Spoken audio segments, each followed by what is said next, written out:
अस्सलाम वालेकुम। Welcome to my channel voice over by Amna Shah. I hope कि आप खुश होंगे। कहानी शुरू करने से पहले आपसे रिक्वेस्ट है कि अगर आपको मेरा कंटेंट पसंद आता है तो प्लीज़ मेरे चैनल को सब्सक्राइब करें। आइए मिर्ज़ा अमजद बेग के एक और सनसनीखेज तफ्तीशी कोर्ट कहानी सुनते हैं। इस कायनात में अदल व इंसाफ के 3 निज़ाम मसरूफ़ अमल हैं। अव्वल, ज़मीर इंसानी। जब किसी शख्स से कोई गैर अखलाकी या गैर इंसानी या गैर फितरी फ़ेल बाअल्फ़ाज़ दीगर कोई जुर्म सरज़द हो जाए तो उसका ज़मीर उसे मलामत करता है, चाहे वो इसका इज़हार करे या ना करे। मज़कूरा शख्स के ख़यालात, जज्बात और एहसासात पर एक नामालूम सा बोझ बहरहाल ज़रूर मौजूद रहता है। इसे एक तरह का पछतावा और एक नामालूम सा बोझ महसूस होता है। ज़मीर की आवाज़ पर कान धरने वालों की आवाज़ फ़ी ज़माना हर गुज़रते दिन के साथ कम से कम तर होती जा रही है। दूसरे नंबर पर इस दुनिया का अदालती निज़ाम है। ये निज़ाम इस कदर पेचीदा है कि इसकी नैरंगियों और दाव-पेच को समझना एक आम इंसान, ख़ुसूसन गरीब आदमी के बस की बात नहीं है। अदालत हर बात का सबूत मांगती है और जज वकीलों की जिरह और दलाइल की रोशनी में फैसले सादिर करता है, जबकि एक होशियार, चब ज़बान और कानून शनास वकील स्याह को सफ़ेद और सफ़ेद को स्याह साबित करने पर कुदरत रखता है। चुनांचे एक आम आदमी को इंसाफ के हुसूल के लिए दांतों पसीना आ जाता है। 80% अफराद वकील की फ़ीस, कोर्ट फ़ीस और दीगर अखराजातों वक्त के ज़िया की ताब न लाते हुए मुकदमेबाजी ही से ताइब हो जाते हैं। वो सब्र की चादर तान कर सब कुछ अल्लाह पर छोड़ देते हैं। तीसरा निज़ाम अदल मकाफ़ात अमल है, यानी निज़ाम कुदरत या लॉ ऑफ नेचर, जहाँ किसी सबूत, गवाह, वकील, दलाइल और जिरह की ज़रूरत नहीं पड़ती। एक चींटी के मसले जाने से लेकर अक़वाम के तहे तेग हो जाने तक के तमाम फैसले नीयत की बुनियाद पर किए जाते हैं। वहाँ दुनियावी अदालत की कामयाबी और नाकामी भी कोई अहमियत नहीं रखती। इस अदालत का मुंसिफ़ आला सिर्फ अल्लाह की ज़ात है। इंसान को हर वक्त इस काज़ी उल क़ाज़ात से डरते रहना चाहिए, क्योंकि इसके फ़ैसलों के ख़िलाफ़ कहीं अपील नहीं की जा सकती। इस तवील तमहीद के बाद मैं असल वाक़या आपकी खिदमत में पेश करता हूँ। हफ्ते के रोज़ 2 अफराद मेरे दफ्तर में दाखिल हुए। वो अपने हुलिये से खालिस पठान नज़र आते थे, मगर इनके माशरती मकाम में ज़मीन व आसमान का फ़र्क था। एक खासा आसूदा हाल दिखाई देता था, जबकि दूसरा अपनी वज़े क़ते और लिबास से गरीब सूरत और बेचारा सा लगता था। ठीक ठाक खान साहब को देखकर मुझे अजीब सा लगा, मगर फौरी तौर पर मुझे अंदाज़ा न हुआ कि ऐसी कौन सी अजीब बात इसमें थी जिसने मुझे चौंका दिया था। मैंने पेशावराना मुस्कुराहट से उनका इस्तकबाल किया और उन्हें बैठने के लिए कहा। रस्मी अलग सलग के बाद मैंने इनकी आमद का मकसद दरियाफ्त किया। जी फरमाइए, मैं आपकी क्या खिदमत कर सकता हूँ? अपने पहनावे से मुतमव्विल नज़र आने वाले खान साहब ने कहा। आपने मुझे पहचाना नहीं वकील साहब? मैंने इस बार ज़रा गौर से उसका जायज़ा लिया, मगर कोशिश के बावजूद भी याद ना आ सका कि मैं पहले भी कभी उससे मिल चुका हूँ। मैंने माजरत खाना अंदाज में कहा, सॉरी, मैं वाकई आपको पहचान नहीं सका। अगर जहमत ना हो तो खुद ही तारुफ करवा दें। जी आप कैसे वकील साहब हो? अभी 1 साल पहले हमारा मुलाकात हुआ और आप भूल भी गया? इसी दफ्तर में हम आया था और एक जूड़े वाला बेगम साहब भी बैठा था, वही जिसने साड़ी माड़ी भी बांध रखा था और उसकी उंगलियों में बहुत सारा हीरे का अंगूठी भी था, जगमग करता हुआ। कुछ याद आया वकील साहब? अपनी बात ख़त्म करते ही वो आंखें सुकेड़ कर मुझे तकने लगा। मैंने उसकी तुलानी तारुफी कोशिश को नज़रअंदाज करते हुए सवाल किया, आपका नाम क्या है और आप 1 साल कबल किस सिलसिले में मुझसे मिलने आए थे?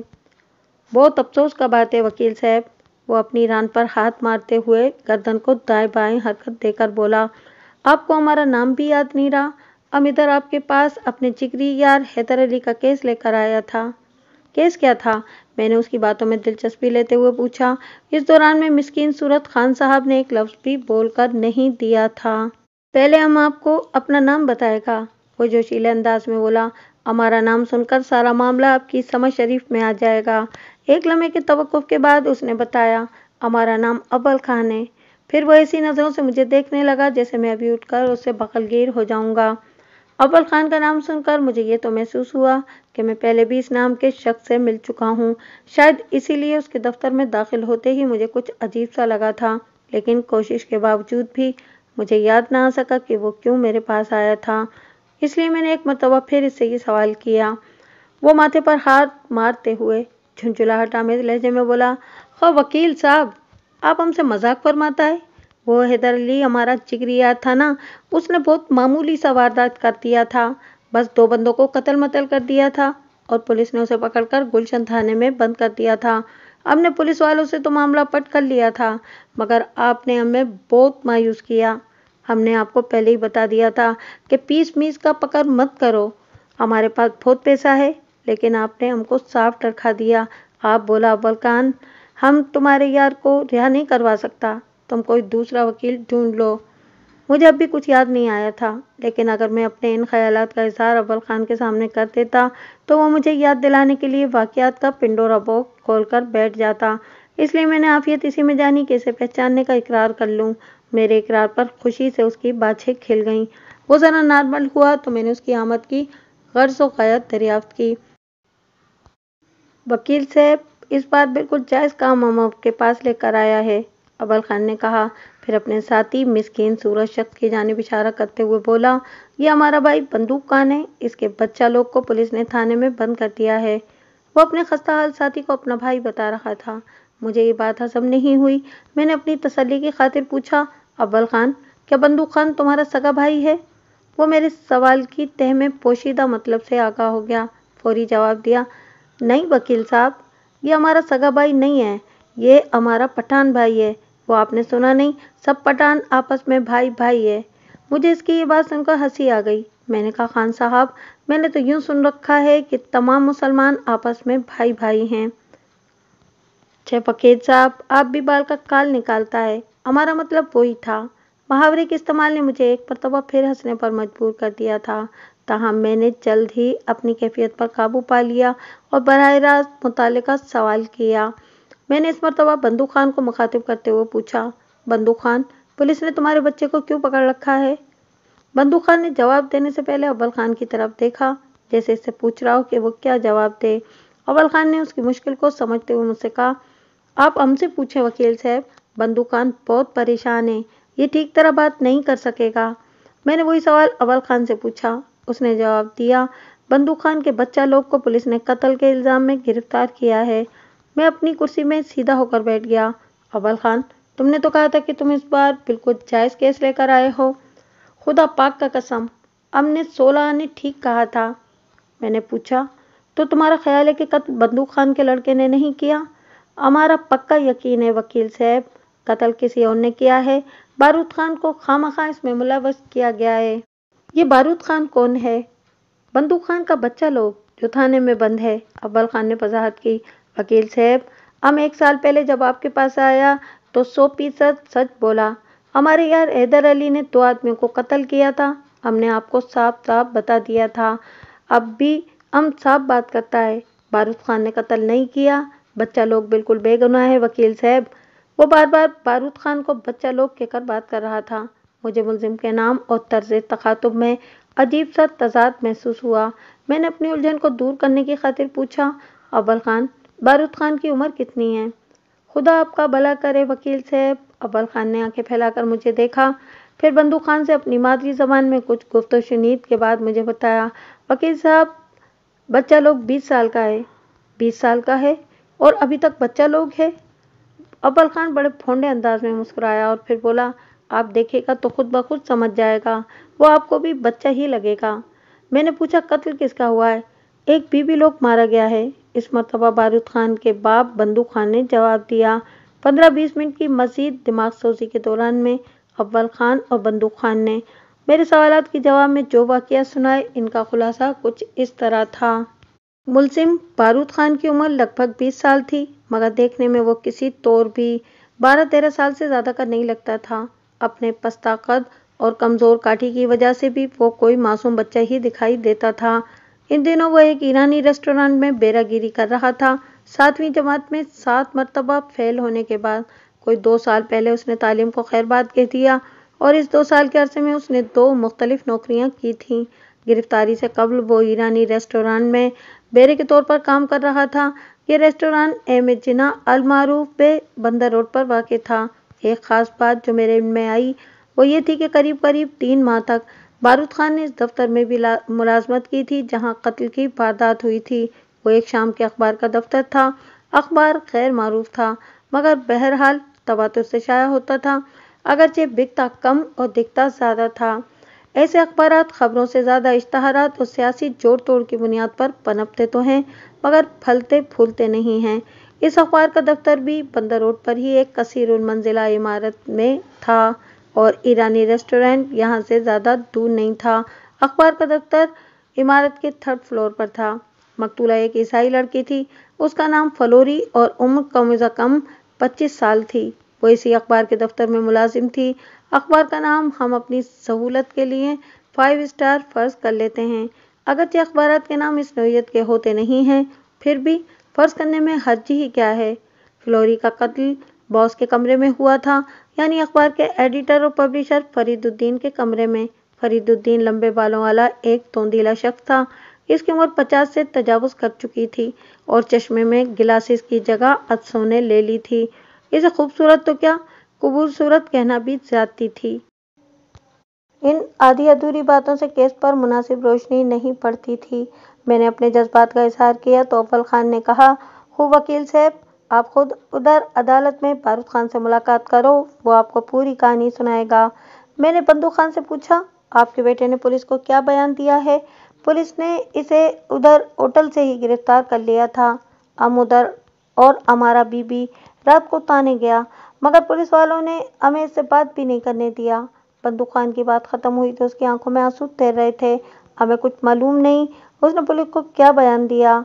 बारूद खान को कल किस वक्त गिरफ्तार किया गया था? वो आंसू पोंछते हुए बोला, कल दोपहर में। क्या पुलिस ने आज सुबह बंदूक खान को अदालत में पेश नहीं किया? बंदूक खान रुहा से लहजे में बोला, हमको क्या मालूम, हम तो रात एक पल के लिए भी नहीं सोया। सुबह होते ही हम अव्वल खान के पास गया। अच्छा हुआ आजकल हमारा उधर दिन का ड्यूटी नहीं था। हम और अव्वल खान के घर उधर बैठा रहा, ये बहुत देर से आया। फिर हम आपके पास सीधा चला आया। इसके बाद इधर से फारिग होगा तो रात ड्यूटी पर जाएगा और एक फैक्ट्री में हम चौकीदारा करता है। अव्वल खान, तुम तो खासे समझदार आदमी हो। मेरे जुमले पर वो फूल गया और सीना तानकर मुस्कुराते हुए मुझे देखने लगा। मैंने कहा, तुम्हें ये बात मालूम होगी कि पुलिस किसी मुलजिम को रिमांड हासिल किए बगैर एक रात से ज़्यादा हवालात में नहीं रख सकती। अगर वो अभी तक हवालात में है तो उसका वाज़ेह मतलब ये हुआ कि आज पुलिस ने बारूद खान को अदालत में पेश कर उसका रिमांड हासिल कर लिया होगा।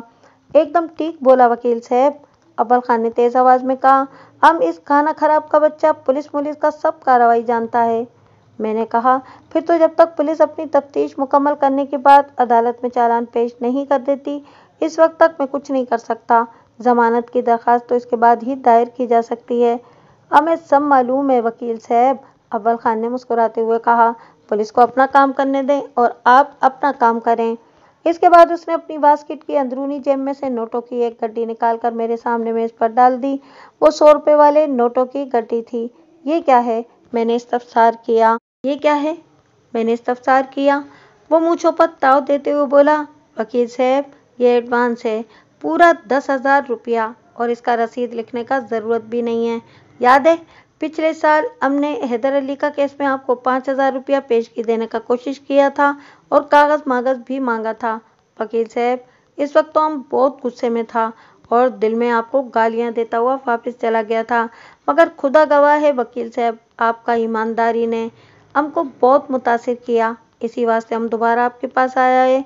अब जल्दी से बारूद खान का केस लड़ने का तैयारी मैयारी करें। अगर पैसा कम हुआ तो हम बाद में और भी दे देगा। मैंने कहा, अव्वल खान, इस केस की बहुत सी बातें अभी वजाहत तलब हैं। जब तक मेरी तसल्ली ना हो जाए इस वक्त तक मैं कोई केस अपने हाथ में नहीं लेता। कैसा तसल्ली वकील साहब? उसने सवालिया नज़र से मुझे देखा। हमने बोल दिया है, बाद में और पैसा भी देगा। फिक्र का कोई बात नहीं है, हम आपको खुश कर देगा। फीस तो मैं आपसे पूरी वसूल करूंगा, मगर तसल्ली से मेरी मुराद कुछ और थी। क्या मुराद था आपका? मैंने ठोस लहजे में कहा, जब तक मैं यकीन न कर लूं कि बारूद खान बेगुनाह है, मैं कोई पेशरफ्त नहीं करूंगा। ओ यारा, एक तो तुम बहुत मुश्किल अल्फाज बोलता है और हवालात में जाकर अपना तसल्ली मसल्ली करो ना। बच्चा लोग आपको अपनी बेगुनाही का पूरी कहानी सुनाएगा। अपनी बात ख़त्म करते ही वो उठकर खड़ा हो गया। अब हमको इजाज़त दो वकील साहब, हमको बहुत ज़रूरी काम है और हम इधर आता जाता रहेगा। मेरे इस्तफसार ने पर उसने मुझे उस थाने का पता बताया जहाँ बारूद खान कैद था। मैंने गुफ्तगू को समेटते हुए कहा, ठीक है, मैं वापसी पर मुतालिका थाने होते जाऊंगा। आप लोग कल फिर इसी वक्त। ओ सॉरी, मैंने टेबल कैलेंडर पर निगाह डालते हुए माजरत की, कल तो इतवार है, आप पीर के रोज़ इसी वक्त मेरे पास आ जाएं, फिर तफसीली बात होगी। वो दोनों मेरा शुक्रिया अदा करते हुए वहाँ से रुखसत हो गए। मज़कूरा थाना मेरे रास्ते ही में पड़ता था। मैंने अपनी सेक्रेटरी शीरीं को सईद मंजिल पर ड्रॉप किया और गाड़ी का रुख मुतालिका थाने की जानिब मोड़ दिया। थानों के इंचार्ज आमतौर पर इस वक्त थाने में कम ही मिलते हैं। मैंने एसएचओ के कमरे में झांक कर देखा। हस्बे तवक्को उसकी सीट खाली थी। एक दूसरे कमरे में चंद पुलिस एहलकार मौजूद थे। इन्हीं में एक एएसआई भी था। मैंने उसके पास जाकर अपना मुद्दा बयान किया। मैं हवालाती बारूद खान से मिलना चाहता हूँ, मैंने मोतदिल लहजे में कहा। एएसआई ने सरतापा मेरा जायज़ा लिया और फिर सवाल किया, आपकी तारीफ? मेरा नाम मिर्ज़ा अमजद बेग एडवोकेट है, मैंने बताया। मैं मुल्ज़िम बारूद खान का वकील हूँ। ओ तो आप वकील साहब हैं, उसने इस्तेज़ाइया लहजे में कहा। आपकी इत्तला के लिए अर्ज़ है कि मुल्ज़िम अदालती रिमांड पर है, आप 7 रोज़ बाद अदालत में से मुलाकात कर सकते हैं। मैं ये बात जानता था कि कत्ल का मुल्ज़िम रिमांड पर हो तो थाने वाले चालान पेश करने से पहले किसी को उसकी हवा भी नहीं लगने देते, और ख़ास तौर पर वकीलों से तो वो बहुत बेधकते हैं। इस किस्म की सूरत हाल में हमें तरह हेर फेर से काम लेना पड़ता है। मुल्ज़िम से मुलाकात की इजाज़त न देने की सबसे बड़ी वजह ये खदशा होता है कि वो वकील के सामने इनके तशद्दुद और मुतालबात की कलई खोल देगा, मगर जाहिर है कि वो यही करते हैं कि इस किस्म की मुलाकातों से तफ्तीश मुतासिर होती है। मैंने पैंतरा बदलते हुए कहा, मुझे मुल्ज़िम से कोई लंबी चौड़ी मीटिंग नहीं करना है बादशाहो, बस वकालतनामे पर उसके दस्तखत लेना है। वो मेरे दाव में नहीं आया, रूखे फीके लहजे में बोला। इंचार्ज साहब की इजाज़त नहीं है जनाब, वो तो इस वक्त कमरे में नहीं है, मैंने कहा। बस तो फिर आप बाहर बेंच पर बैठकर इंतज़ार करें, वो उकताहट आमेज़ लहजे में बोला। इंचार्ज साहब की इजाज़त के बगैर कोई किसी हवालाती से नहीं मिल सकता। मैंने तुरुप का पत्ता फेंका। मैंने कहीं पढ़ा था कि दुनिया में कोई भी काम नामुमकिन नहीं है। इस हवाले से तो बारूद खान से मुलाकात की कोई राह निकाली जा सकती है। क्या आपने किसी कानून की किताब में ये फ़लसफ़ा पढ़ा था? उसके लहजे में तंज़ की आमेज़िश थी। मैंने खफीफ सी मुस्कुराहट होंठों पर सजाते हुए कहा, हाँ, वो कोई कानून ही की किताब थी।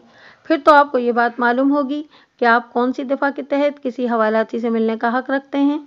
उसका अंदाज तमस्खुर उड़ाने वाला था। मैंने बदस्तूर मुस्कुराते हुए जवाब दिया, जी हाँ, मालूम है, दफ़ा 100 पीपीसी। जी? उसकी आंखें हैरत से फैल गईं। ये क्या कह रहे हैं आप? कानून के बारे में तो मैंने भी बहुत कुछ पढ़ रखा है। पीपीसी की दफ़ा 100 तो। मैंने हाथ के इशारे से उसे मजीद बोलने से रोक दिया।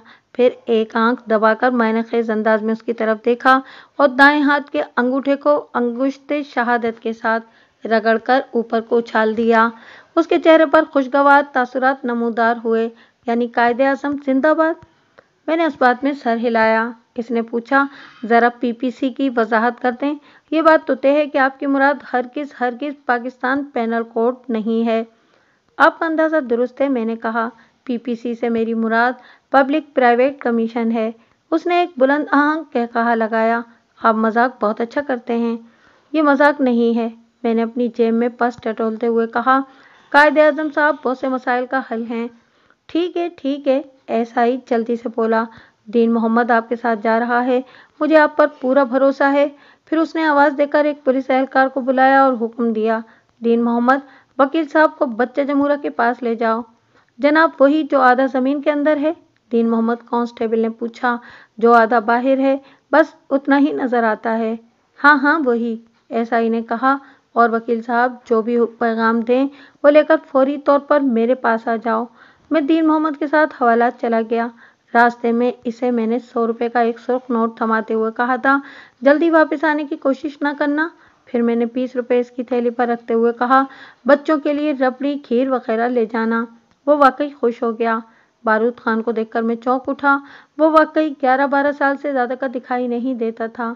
उसके चेहरे पर मासूमियत खेल रही थी, वो बच्चा जिसे किसी स्कूल का तालिबे इल्म होना चाहिए था, इस वक्त हवालात के नंगे फर्श पर उखड़ू बैठा हुआ था।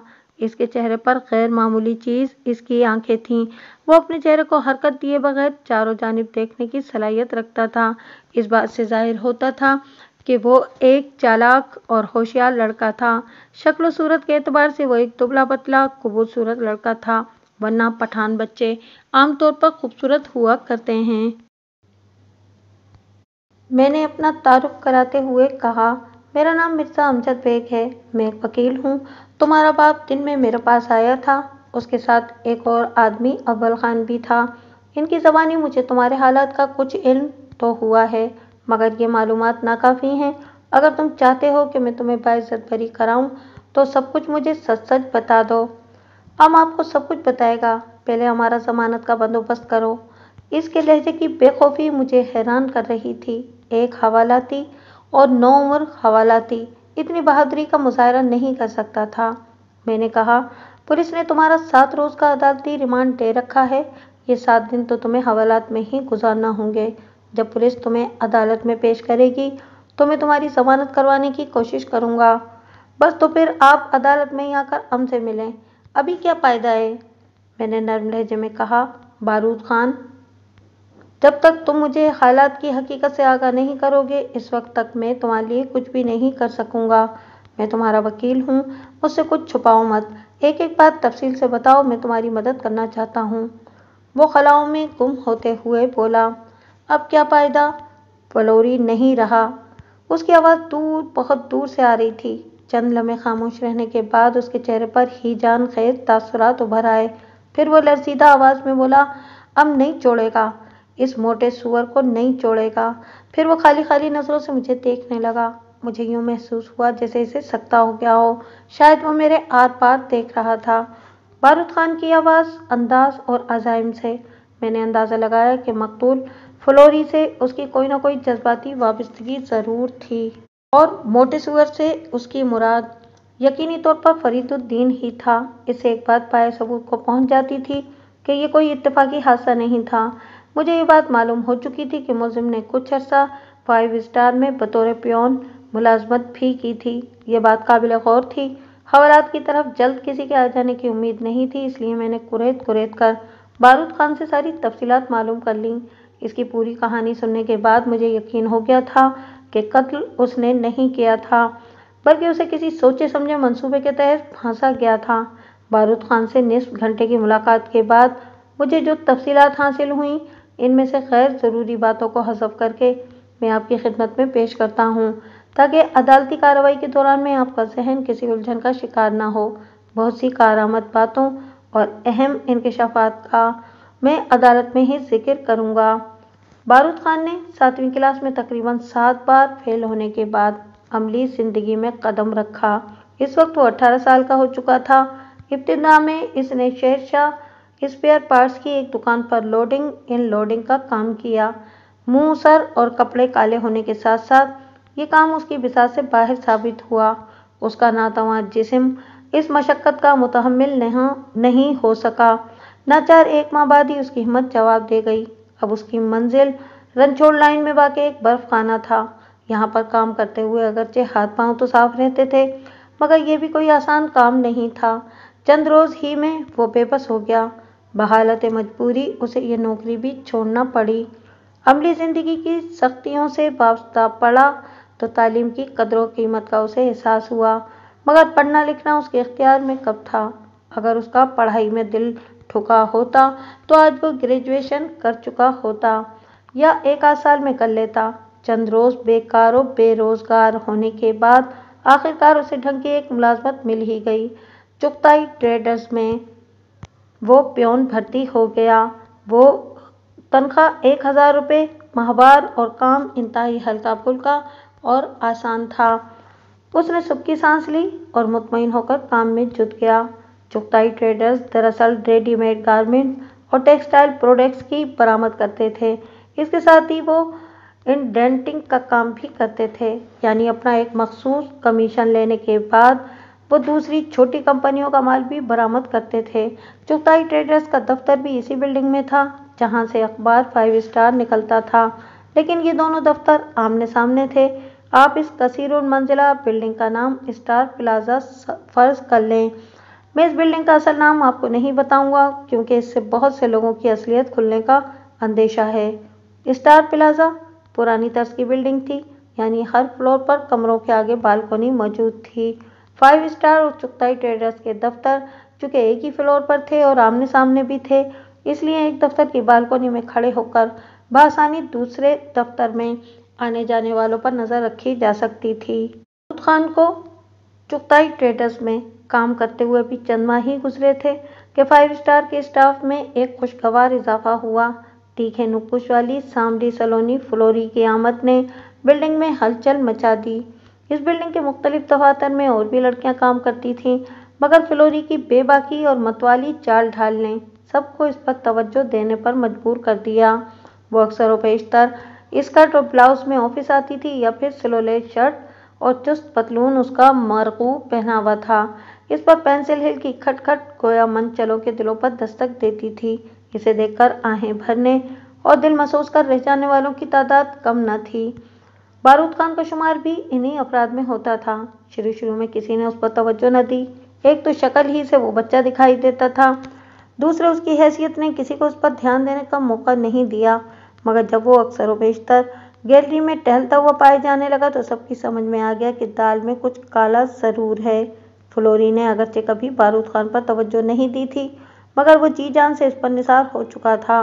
फ्लोरी की कुर्बत हासिल करने के लिए उसने एक अजीबोगरीब फैसला किया। उसने चुगताई ट्रेडर्स की मुलाजमत छोड़कर 5 स्टार में नौकरी कर ली। अगरचे 5 स्टार में इसे 1000 रुपये के बजाय 800 रुपये में मुलाजमत मिली थी, मगर फ्लोरी के नज़दीक रहने की खातिर उसने 200 रुपये का नुकसान बर्दाश्त कर लिया था।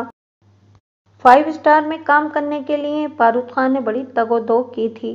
पहले उसने 5 स्टार के आउटडोर प्यून नसीबत खान से यारी गांठी। एक पठान भाई ने दूसरे पठान भाई से भरपूर ताउन किया और नतीजे के तौर पर बारूद खान अपने मकसद में कामयाब हो गया। वो बहुत खुश था। वो अपने दफ्तरी फराइज बड़ी तनदही से अंजाम दे रहा था। फ्लोरी पर तो वो खास तौर पर मेहरबान था और उसकी खुशनुदी हासिल करने के लिए भाग भाग कर उसका काम करता था। फ्लोरी के पास बारूद खान की इन खिदमत का सिला थैंक यू के सिवा कुछ भी न था। उसे अपने बॉस ही से फुर्सत नहीं मिलती थी। बारूद खान के नाजुक एहसासात को समझने का वक्त कहाँ से लाती। बारूद खान फ्लोरी की मोहब्बत में सरतापा डूब चुका था। उसके पठान खून का उबाल आ ही गया। इत्तेफाक से उस दिन बॉस भी दफ्तर में मौजूद नहीं था। बारूद खान फ्लोरी को चाय देने गया तो उसके पास ही बैठ गया। फ्लोरी का केबिन नुमा कमरा फरीदुद्दीन के कमरे से पहले पड़ता था, यानी फ्लोरी के कमरे से गुजरने के बाद बॉस अपने कमरे में जाता था। ये बताने की ज़रूरत नहीं कि फ्लोरी फरीदुद्दीन की सेक्रेटरी थी। फ्लोरी इस वक्त एक लेटर टाइप कर रही थी। उसने चाय का घूंट लेने के बाद पूछा, क्या बात है खान, तुम कुछ परेशान नजर आ रहे हो, व्हाट्स प्रॉब्लम? बारूद खान की समझ में नहीं आ रहा था कि वो क्या कहे। इसे तजब्जुब का शिकार देखकर फ्लोरी ने कहा, पैसों की ज़रूरत है क्या? फ्लोरी ने बारूद खान की मुतजब्जब खामोशी को गलत रंग दे दिया था। बारूद खान की गैरत ने जोश मारा, नहीं मैडम साहब, हम पैसों के लिए इधर नहीं बैठा है। Then what's wrong with you? वो बदस्तूर टाइप करते हुए बोली, फिर क्या मसला है बारूद खान? वो लफ्ज़ों का कीमा बनाते हुए बोला, हम आपसे एक बहुत ज़रूरी बात करने आया है। फ्लोरी की उंगलियों को ब्रेक लग गई। उसने गर्दन मोड़कर बारूद खान की जानिब देखा और फिर बोली, हाँ कहो, मैं सुन रही हूँ। What do you want to say? Barood Khan गड़बड़ा गया। वो उठकर खड़ा हो गया। कोई बात नहीं है मैडम, हम तो इतना कहकर वो जाने लगा तो फ्लोरी ने उसे आवाज़ देकर रोक लिया। फिर पूरी तरह उसकी जानिब मुतवज्जा होते हुए बोली, बारूद खान इधर आकर बैठो और मुझे बताओ तुम मुझसे कौन सी ज़रूरी बात करना चाहते थे। I want to know everything okay. Flory के दोस्ताना अंदाज ने उसकी हिम्मत बंधाई। उसका हौसला बढ़ा तो वह कदरे एतमाद से बोला, मैडम साहब, आपको हमारा बात बुरा तो नहीं लगेगा?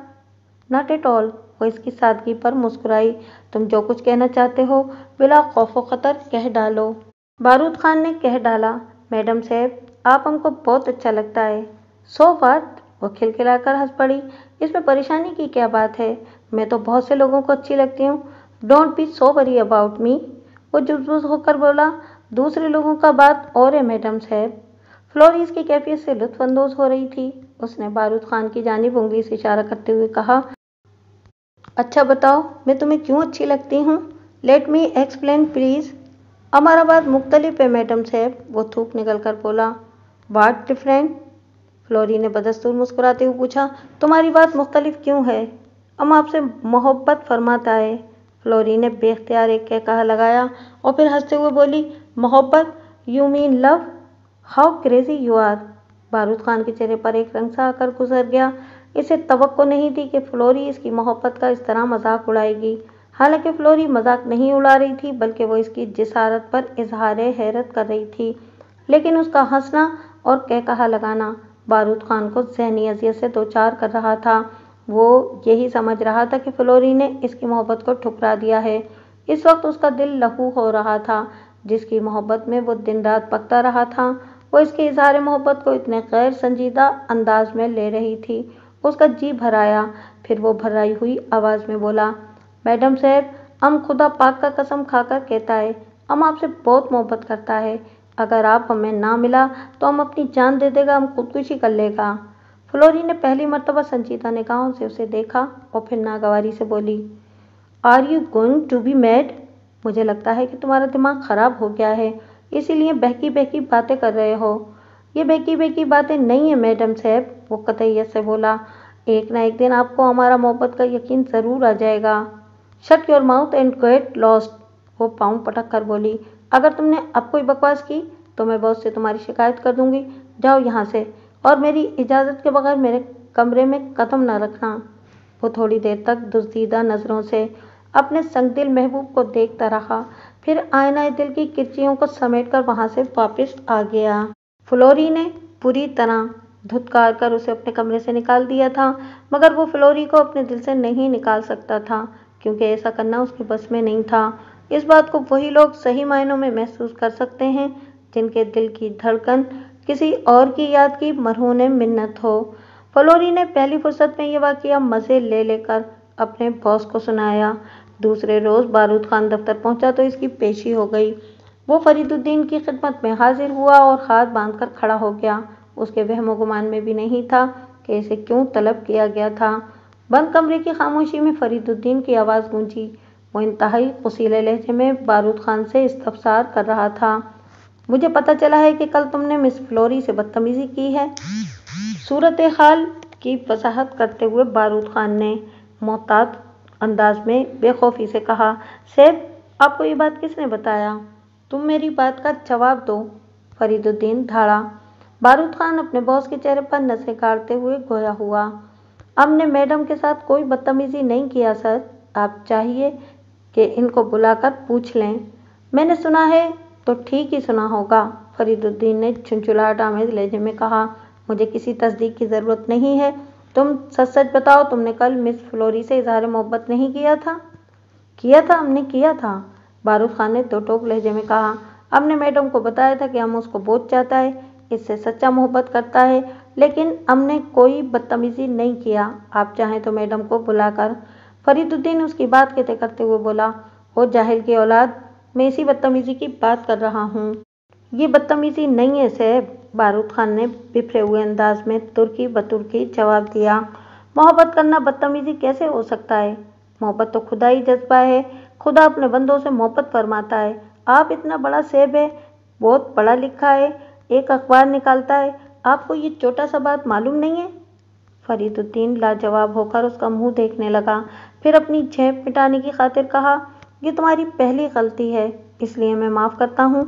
आइंदा मुझे ऐसी शिकायत ना मिले, वरना मुझसे बुरा कोई नहीं होगा। बारूद खान ने कुछ कहने के लिए मुंह खोलना चाहा, मगर फरीदुद्दीन ने उसे हाथ के इशारे से मना कर दिया और फिर खुद कहा, अब तुम जाओ, मुझे बहुत ज़रूरी काम करना है। बारूद खान मुंह लटकाए हुए बॉस के कमरे से बाहर निकल आया। फ्लोरी ने इसी शिकायत पर बस नहीं की थी, बल्कि स्टाफ के दीगर मेंबरान को भी चुपके ये वाकया सुना दिया और ज़रा मिर्च मसाला लगाकर। नसीबत खान के सिवा हर शख्स बारूद खान का मजाक उड़ाने लगा। हर कोई गाहे बगाहे फ्लोरी के हवाले से इसे छेड़ता। एक हद तक तो वो बर्दाश्त करता रहा, پھر جذبات کے جوش میں آ کر وہ الٹی سیدھی باتیں کرنے لگا۔ اس قسم کی غیر محتاط گفتگو اس کے لیے مصیبت بن گئی۔ ہر قیمت پر فلوری میڈم کو حاصل کر کے رہے گا۔ اپنے راستے کا ہر رکاوٹ کو ٹوکروں میں اڑا دے گا۔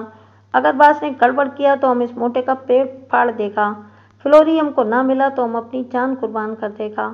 اور اسی قسم کی اوٹ پٹانگ باتیں لوگ تو مزہ لینے کے لیے اسے چھیڑتے تھے، لیکن وہ احمق ان کی چال نہیں سمجھتا تھا۔ یہ سلسلہ زیادہ عرصے تک نہ چل سکا۔ منہ سے نکلی ہوئی پرائی بات کے مستاق بارود خان کے عزائم کی خبر جلد ہی فرید الدین کو ہو گئی۔ نتیجے کے طور پر بارود خان کو 5 اسٹار کی نوکری سے نکال دیا گیا۔ وہ فلوری کی یاد کو دل میں بسا کر وہاں سے چلا آیا، ایک عاشق ناشاد کی طرح، ایک خانماں برباد کی طرح۔ مہینہ 10 دن کی آوارہ گردی کے بعد اس نے ایک ایرانی ریسٹوران میں نوکری کر لی۔ یہ ریسٹوران اسٹار پلازا سے زیادہ دور نہیں تھا۔ اس ریسٹوران کو اس نے اس لیے بھی ترجیح دی تھی کہ ہو سکتا تھا اتنے قریب رہتے ہوئے کبھی فلوری کی جھلک دکھائی دے جائے، بلکہ اس نے یہاں تک انتظام کر لیا تھا کہ باہر کے آرڈر لے کر جانے والے ویٹر کو اپنی راہ میں ہموار کر لیا تھا۔ اگر اسٹار پلازا میں کچھ لے کر جانا ہوگا تو جمیل کی جگہ وہ خود جائے گا۔ جمیل بآسانی راضی ہو گیا۔ دیدار یار کے لیے کیسے کیسے مراحل سے گزرنا پڑتا ہے۔ بارود خان کو اس ریسٹوران میں کام کرتے ہوئے 2 ماہ گزر گئے، مگر ایک مرتبہ بھی اسے فلوری کی صورت نظر نہ آئی۔ وہ قریب مایوس ہو چلا تھا کہ ایک دوپہر اسے اسٹار پلازا میں جانے کا موقع مل گیا، اور وہ بھی 3rd فلور پر۔ اور سب سے مزے کی بات یہ تھی کہ کھانے کا وہ آرڈر 5 اسٹار کے باس فرید الدین کا تھا۔ وہ خوشی سے نہال ہو گیا۔ اس کی دیرینہ خواہش پوری ہو گئی تھی، مگر اسی روز فلوری کے قتل کے الزام میں وہ گرفتار کر لیا گیا۔ وقوعہ کے روز پیش آنے والے واقعات، جن کا ذکر آگے چل کر مناسب مواقع پر عدالتی کارروائی کے دوران میں کیا جائے گا، کی تفصیلات سننے کے بعد میں نے بارود خان سے وکالت نامے پر دستخط کروائے، پھر کاغذات کو بریف کیس میں رکھنے کے بعد پوچھا، تم نے پولیس کو کیا بیان دیا ہے بارود خان؟ وہ سادگی سے بولا، وہی جو وہ ہماری زبان سے سننا چاہتا تھا۔ کیا مطلب؟ میں نے چونک کر اس کی جانب دیکھا۔ کیا تم یہ کہنا چاہتے ہو کہ تم نے اقرار جرم کر لیا ہے؟ وہ فلسفیانہ انداز میں بولا، اس سے کوئی فرق نہیں پڑتا وکیل صاحب، ہم کو معلوم ہے پولیس کی تحویل میں کیے گئے اقبال جرم کی عدالت میں کوئی اہمیت نہیں ہوتی۔ ادھر جج کے سامنے صحت جرم سے انکار کر دے گا۔ میں اس کی معلومات پر حیرت زدہ رہ گیا۔ میں نے پوچھا، کیا پولیس والوں نے تم سے کسی کاغذ وغیرہ پر دستخط بھی لیے ہیں؟ ہاں، دستخط مستخط بھی کیا ہے ہم نے، وہ سر کو اسباتی جنبش دیتے ہوئے بولا۔ ہمیں پکا یقین ہے وکیل صاحب، وہ کاغذ ماغذ ہمارے جرم کا اقرار مارے گا، پر ہم کو کوئی فکر نہیں ہے۔ میں نے پوچھا، پولیس والوں نے تم پر کوئی تشدد وغیرہ تو نہیں کیا؟ ہم نے اس تکلیف کا موقع ہی نہیں دیا، وہ دھیرے سے مسکرایا۔ ہم نے خود بخود ان کا کام آسان کر دیا۔ اگر ہم ذرا اڑی مڑی کرتا تو یہ کافر کا بچہ مار مار کر ہم کو چکی والا دمبا بنا دیتا۔ ہم آپ کو شکل سے کوئی بیوقوف نظر آتا ہے وکیل صاحب؟ وہ مجھے بار بار حیران کر رہا تھا۔ وہ خاصا چلتا پرزا ثابت ہو رہا تھا۔ اس کے سوال کا آسان سا جواب تو یہ تھا کہ وہ ہرگز بیوقوف نہیں تھا، حالانکہ شکل سے نرا احمق نظر آتا تھا، مگر اندر سے پورا تھا۔ خیر، میں نے کاغذات اپنے بریف کیس میں رکھے اور اسے تسلی دلاسا دینے کے بعد وہاں سے چلا آیا۔ پیر کے روز حسب وعدہ وقت مقررہ پر اول خان اور بندوق خان میرے دفتر میں موجود تھے۔ میں نے انہیں خوشخبری سناتے ہوئے کہا، بندوق خان، میں نے تمہارے بیٹے کا کیس لڑنے کا فیصلہ کر لیا ہے۔ اللہ آپ کا بھلا کرے وکیل صاحب، بندوق خان دونوں ہاتھ دعائی انداز میں اٹھاتے ہوئے بولا۔ میں نے اول خان سے کہا، اس سلسلے میں مجھے آپ کے تعاون کی سخت ضرورت ہے خان صاحب۔ ہر طرح کا تعاون کرے گا، آپ جو بولے گا ہم وہی کرے گا۔ میں نے کہا، پہلی بات تو یہ کہ بارود خان کی ضمانت کے لیے رقم کا بندوبست کرنا ہوگا۔ رقم مقم کا فکر نہیں کرو وکیل صاحب، اول خان نے سینے پر ہاتھ مارتے ہوئے کہا، ہم کرے گا انتظام، بولو کتنا رقم چاہیے؟ میں نے اسے ایک مناسب فگر بتا دیا، پھر اپنی بات کو جاری رکھتے ہوئے بولا، اس کے علاوہ مجھے اور بھی بہت سی معلومات درکار ہیں۔ آپ کو تھوڑی سی محنت تو کرنا پڑے گی، لیکن اس سے کیس میں بہت مدد ملے گی۔ ہم سب کو مل جل کر مختلف محاذوں پر لڑنا ہوگا۔ میں عدالت اور قانون کو دیکھوں گا، آپ اس دوران میں میری مطلوبہ معلومات اکٹھا کر لیں۔ वो बड़ी तवज्जो से मेरी बात सुन रहा था और साथ साथ तफहीमी अंदाज में सर भी हिलाता जा रहा था। मैंने इसे फरीदुद्दीन, मकतूला फ्लोरी और 5 स्टार के आउटडोर क्लर्क नसीबत खान के बारे में खुसूसी मालूमात जमा करने की हिदायत की, बल्कि अपनी बात की वजाहत करते हुए बता भी दिया कि मुझे किस नौइयत की मालूमात दरकार हैं। ऐसी हिदायत मैंने बारूद खान की फराहम करदा इतलात की बिना पर दी थी। अपनी बात ख़त्म करने के बाद मैंने ताकीद की, मगर ये सब कुछ बहुत जल्द होना चाहिए। पुलिस के चालान पेश करने से पहले हमें अपनी पोजीशन को मजबूत बनाना है। अव्वल खान मुझसे वादा करके रुखसत हो गया। 2 रोज़ बाद वो फिर मेरे पास आया और मेरी तवक्को से कहीं ज़्यादा अहम इतलात उसके साथ थीं। मैंने उसे तसल्ली दी कि अब फिक्र की कोई बात नहीं है, अल्लाह ने चाहा तो कामयाबी हमारे कदम चूमेगी। उसने मेरा शुक्रिया अदा किया और रुखसत हो गया।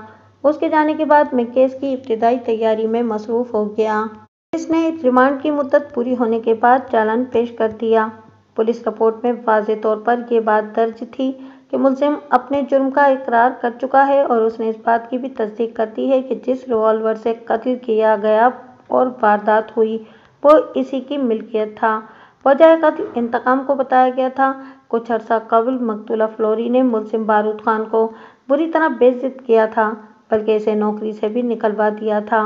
मुलजिम इंतकाम लेने के लिए मौके का इंतजार करता रहा और फिर मौका मिलते ही उसने फ्लोरी को मौत के घाट उतार दिया। पुलिस ने वारदात का जो नक्शा बयान किया था वो कुछ इस तरह से था। मुलजिम इंतकाम की आग में जल रहा था। वो हर वक्त अपने पास एक भरा हुआ रिवॉल्वर रखता था। बकुआ के रोज़ इसे इंतकामी कार्रवाई का बड़ा मुनासिब मौका मिल गया। वो खाने की ट्रे में रिवॉल्वर रखकर 5 स्टार के दफ्तर में पहुंच गया। दोपहर के वक्त आमतौर पर दफ्तर में बहुत कम स्टाफ होता था। वो शाम का अखबार था जहां अलस सुबह काम का आगाज़ हो जाता था और कॉपी प्रेस में जाने के बाद 1-2 अहम अफराद के सिवा बाकी स्टाफ छुट्टी कर जाता था और ये मामूलात मुलजिम बखूबी जानता था क्योंकि वह इस दफ्तर में काम कर चुका था। मुलजिम हस्बे प्रोग्राम खाने की ट्रे लेकर फरीदुद्दीन के दफ्तर में पहुंच गया। इसे इस बात पर हैरत हुई कि दफ्तर में इस वक्त फ्लोरी के सिवा और कोई भी नहीं था। फ्लोरी सोफे पर नीम दराज थी। इससे अच्छा मौका इसे फिर कभी नहीं मिल सकता था। उसने फौरी तौर पर ट्रे से रिवॉल्वर निकाल लिया, इससे पहले कि वो ट्रे को मेज पर रख चुका था। इससे कबल के फ्लोरी सूरत हाल की संगीनी को समझ पाती। मुलजिम ने यके बाद दीगरे 2 फायर किए। गोलियां फ्लोरी के सीने में लगीं। इसके वजूद को 2 झटके लगे और वो वहीं ठंडी हो गई। इस काम से फारिग होने के बाद बारूद खान ने रिवॉल्वर को वहीं फेंका और मेज पर से फरीदुद्दीन की न्यू ब्रांड वेस्ट एंड फौज घड़ी उठाकर रफू चक्कर हो गया। जिस वक्त मुलजिम ने फायरिंग की, इस वक्त फरीदुद्दीन अटैच बाथरूम में हाथ मुंह धो रहा था। फायरिंग की आवाज़ सुनकर वो बाहर को लपका, मगर इस असना में मुलजिम अपना काम करके वहां से 9-2-11 हो चुका था। इस पर रखी खाने की ट्रे देखकर फरीदुद्दीन समझ चुका था और अपनी घड़ी को भी उसने गायब पाया। इसके बाद ही इसने करीबी पुलिस स्टेशन फोन करके इस वारदात की इतला दे दी। पुलिस कुछ ही देर बाद मौका वारदात पर मौजूद थी। फिर फरीदुद्दीन की रहनुमाई में पुलिस ने मज़कूरा ईरानी होटल में छापा मारकर मुलजिम बारूद खान को गिरफ्तार कर लिया। इसके पास से फरीदुद्दीन की वेस्ट एंड फौज भी बरामद हो गई थी। पुलिस उसे अपने साथ ले गई। पुलिस रिपोर्ट दरोगोई का पुलंदा थी। बारूद खान की ज़बानी मुझे जो वाक़यात मालूम हुए थे वो इससे यकसर मुख्तलिफ थे। एक बात मैं शायद आपको बताना भूल गया। पोस्टमार्टम की रिपोर्ट के मुताबिक मकतूला फ्लोरी की मौत दोपहर 1 और 2 बजे के दरमियान वाक़ हुई थी। इसके जिस्म पर गोलियों के 2 निशानात पाए गए थे। एक गोली ऐन दिल में पेवस्त हो गई थी, दूसरी गोली ने एक फेफड़े को चीर डाला था। इसके अलावा मकतूला के सर पर किसी ठोस और नोकदार चीज़ की चोट का निशान भी पाया गया था। ताहम रिपोर्ट में मौत का सबब दिल में घुसने वाली गोली को ही बताया गया था। दोनों गोलियां .32 कैलिबर के रिवॉल्वर से चलाई गई थीं। मौका वारदात से जो रिवॉल्वर मिला था वो भी मज़कूरा कैलिबर का ही था। इसके अलावा केमिकल एग्जामिनर की रिपोर्ट ने इस बात की तस्दीक की थी कि मकतूला के जिस्म से बरामद होने वाली गोलियां मौका वारदात से मिलने वाले रिवॉल्वर ही से चलाई गई थीं। पोस्टमार्टम रिपोर्ट में जो सबसे ज़्यादा हैरत अंगेज़ इंकशाफ किया गया था वो ये था कि मकतूला फ्लोरी 2 माह की हामला थी, जबकि ज़िंदगी की आखिरी सांस तक वो मुसद्दका तौर पर गैर शादीशुदा थी। पोस्टमार्टम की रिपोर्ट में कहीं भी फिंगरप्रिंट्स वगैरह का जिक्र नहीं था। मजमूई तौर पर ये रिपोर्ट मेरे मुवक्किल के हक में जाती थी। पुलिस के चालान पेश करने के बाद 2 माह अदालत की इब्तिदाई कार्रवाइयों की नज़र हो गए। बाकायदा समाअत का आगाज़ हुआ तो जज ने फर्द जुर्म पढ़कर सुनाई। जवाब में मेरे मुवक्किल ने सेहत जुर्म से इनकार करते हुए बताया कि पुलिस ने ज़बरदस्ती इसे डरा धमकाकर इकरार जुर्म करवा लिया था, हालांकि वो बेगुनाह है। इसे किसी साजिश के तहत कत्ल के इस मुकदमे में मुलविस करने की कोशिश की गई है। मैंने अपनी जगह से उठकर बारूद खान की दरख्वास्त ज़मानत जज के सामने पेश कर दी। फिर खंकार कर गला साफ करते हुए कहा, जनाब आली, मेरा मुवक्किल बेकसूर है। की मासूमियत और सादगी से फ़ायदा उठाकर किसी ने इसे कत्ल की इस गहरी साजिश में फांसने की कोशिश की है। मेरी मोअज़्ज़ज़ अदालत से इस्तदा है कि मेरे मुवक्किल की ज़मानत को मंजूर करते हुए इंसाफ के तकाज़े पूरे किए जाएं। वकील इस्तग़ासा ने तेज़ आवाज़ में कहा, योर ऑनर, मुल्ज़िम की ज़मानत मंजूर करना इंसाफ के मुनाफी होगा।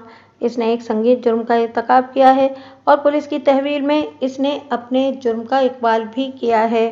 मैंने जज को मुखातिब करते हुए कहा, योर ऑनर, मोअज़्ज़ज़ अदालत बखूबी ये जानती है कि पुलिस कस्टडी में दिए गए बयान की अदालत में कोई अहमियत नहीं होती। पुलिस वालों के जुल्म सितम और तशद्दुद की दास्तान कोई ढकी छुपी बात नहीं है। सब जानते हैं कि पुलिस वालों की कारकर्दगी के सामने तो मुर्दे भी बोलने लगते हैं। मैंने कनखियों से इंक्वायरी ऑफिसर की जानिब देखा। उसके चेहरे पर नागवारी के तासुरात वाज़ेह तौर पर नजर आ रहे थे। मैंने अपनी बात जारी रखते हुए जज की जानिब देखते हुए कहा, जनाब आली, अदालत सिर्फ ठोस सबूत और मुअज़्ज़ज़ शहादतों को अहमियत देती है। मैं इस अदालत में वकील इस्तग़ासा ने मेरी बात काटते हुए कहा, योर ऑनर, मेरे फाजिल दोस्त ने ठोस सबूत और मुअज़्ज़ज़ गवाहों का जिक्र किया है। पुलिस चालान में वो तमाम सबूत मौजूद हैं जो मुल्ज़िम बारूद खान को मुजरिम साबित करते हैं और वक्त आने पर मुअज़्ज़ज़ गवाह भी पेश कर दिए जाएंगे। मैं भी यही अर्ज़ कर रहा हूँ माई डियर काउंसलर, मैंने मुस्कुराते हुए कहा। हर काम अपने अपने वक्त पर हो जाएगा। फिर मैंने रुए सुखन जज की जानिब मोड़ते हुए कहा, योर ऑनर, मेरा मुवक्किल इंतहाई बेज़रर और मासूम इंसान है। ये किसी भी तौर इस्तग़ासा के गवाहों या अदालती कार्रवाई पर असरअंदाज नहीं हो सकता। इसलिए मैं पुरज़ोर अपील करता हूँ कि मेरे मुवक्किल को ज़मानत पर या ज़ाती मचलके पर रिहा कर दिया जाए।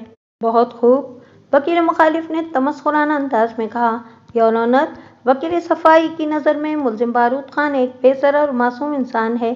कत्ल जैसे संगीन जुर्म का इर्तिकाब करने वाला शख्स बेज़रर कैसे हो सकता है जनाब आली? और इसका तो नाम ही इतना ख़तरनाक है कि खुदा की पनाह। इसके बाद वकील इस्तग़ासा ने कानों को हाथ लगाए। ऑब्जेक्शन योर ऑनर, मैंने अपने गुस्से पर ज़ब्त का बंद बांधते हुए मुतदिल लहजे में कहा, मेरे मुवक्किल का जुर्म अभी साबित नहीं हुआ है, लेकिन मेरे फाजिल दोस्त मेरे मुवक्किल को बार बार कत्ल जैसे संगीन जुर्म का इर्तिकाब करने वाला शख्स कहकर मुखातिब कर रहे हैं। किसी मुल्ज़िम को मुअज़्ज़ज़ अदालत के सामने मुजरिम कहकर ज़ेर बहस लाने के बजाय खुद एक जुर्म तस्वुर किया जाता है। मैं मुअज़्ज़ज़ अदालत से दरख्वास्त करता हूँ कि वकील इस्तग़ासा को ऐसी हरकत से बाज रहने की तलकीन की जाए। जज ने नागवारी से वकील इस्तग़ासा की जानिब देखा, फिर तंबीही लहजे में कहा, वकील साहब, आप अल्फाज के चुनाव में एहतियात बरतें। एक बात और जनाब आली, मैंने दोबारा जज को मुखातिब किया, मेरे फाजिल दोस्त से पूछा जाए कि उन्होंने मेरे मुवक्किल के नाम के हवाले से अपने कानों को हाथ क्यों लगाए थे। जज ने वकील इस्तग़ासा से कहा, आप अपने फ़ैल की वजाहत करें। वो बोला, योर ऑनर, बारूद खान किसी बेज़रर शख्स का नाम कैसे हो सकता है? बारूद तो खासी ख़तरनाक चीज़ होती है। मैंने कहा, योर ऑनर, किसी शख्स का नाम इसके अमाल का आइनदार नहीं होता। इस बात को फार्मूला बना लेना इंतहाई अहमकाना सोच का सबूत है।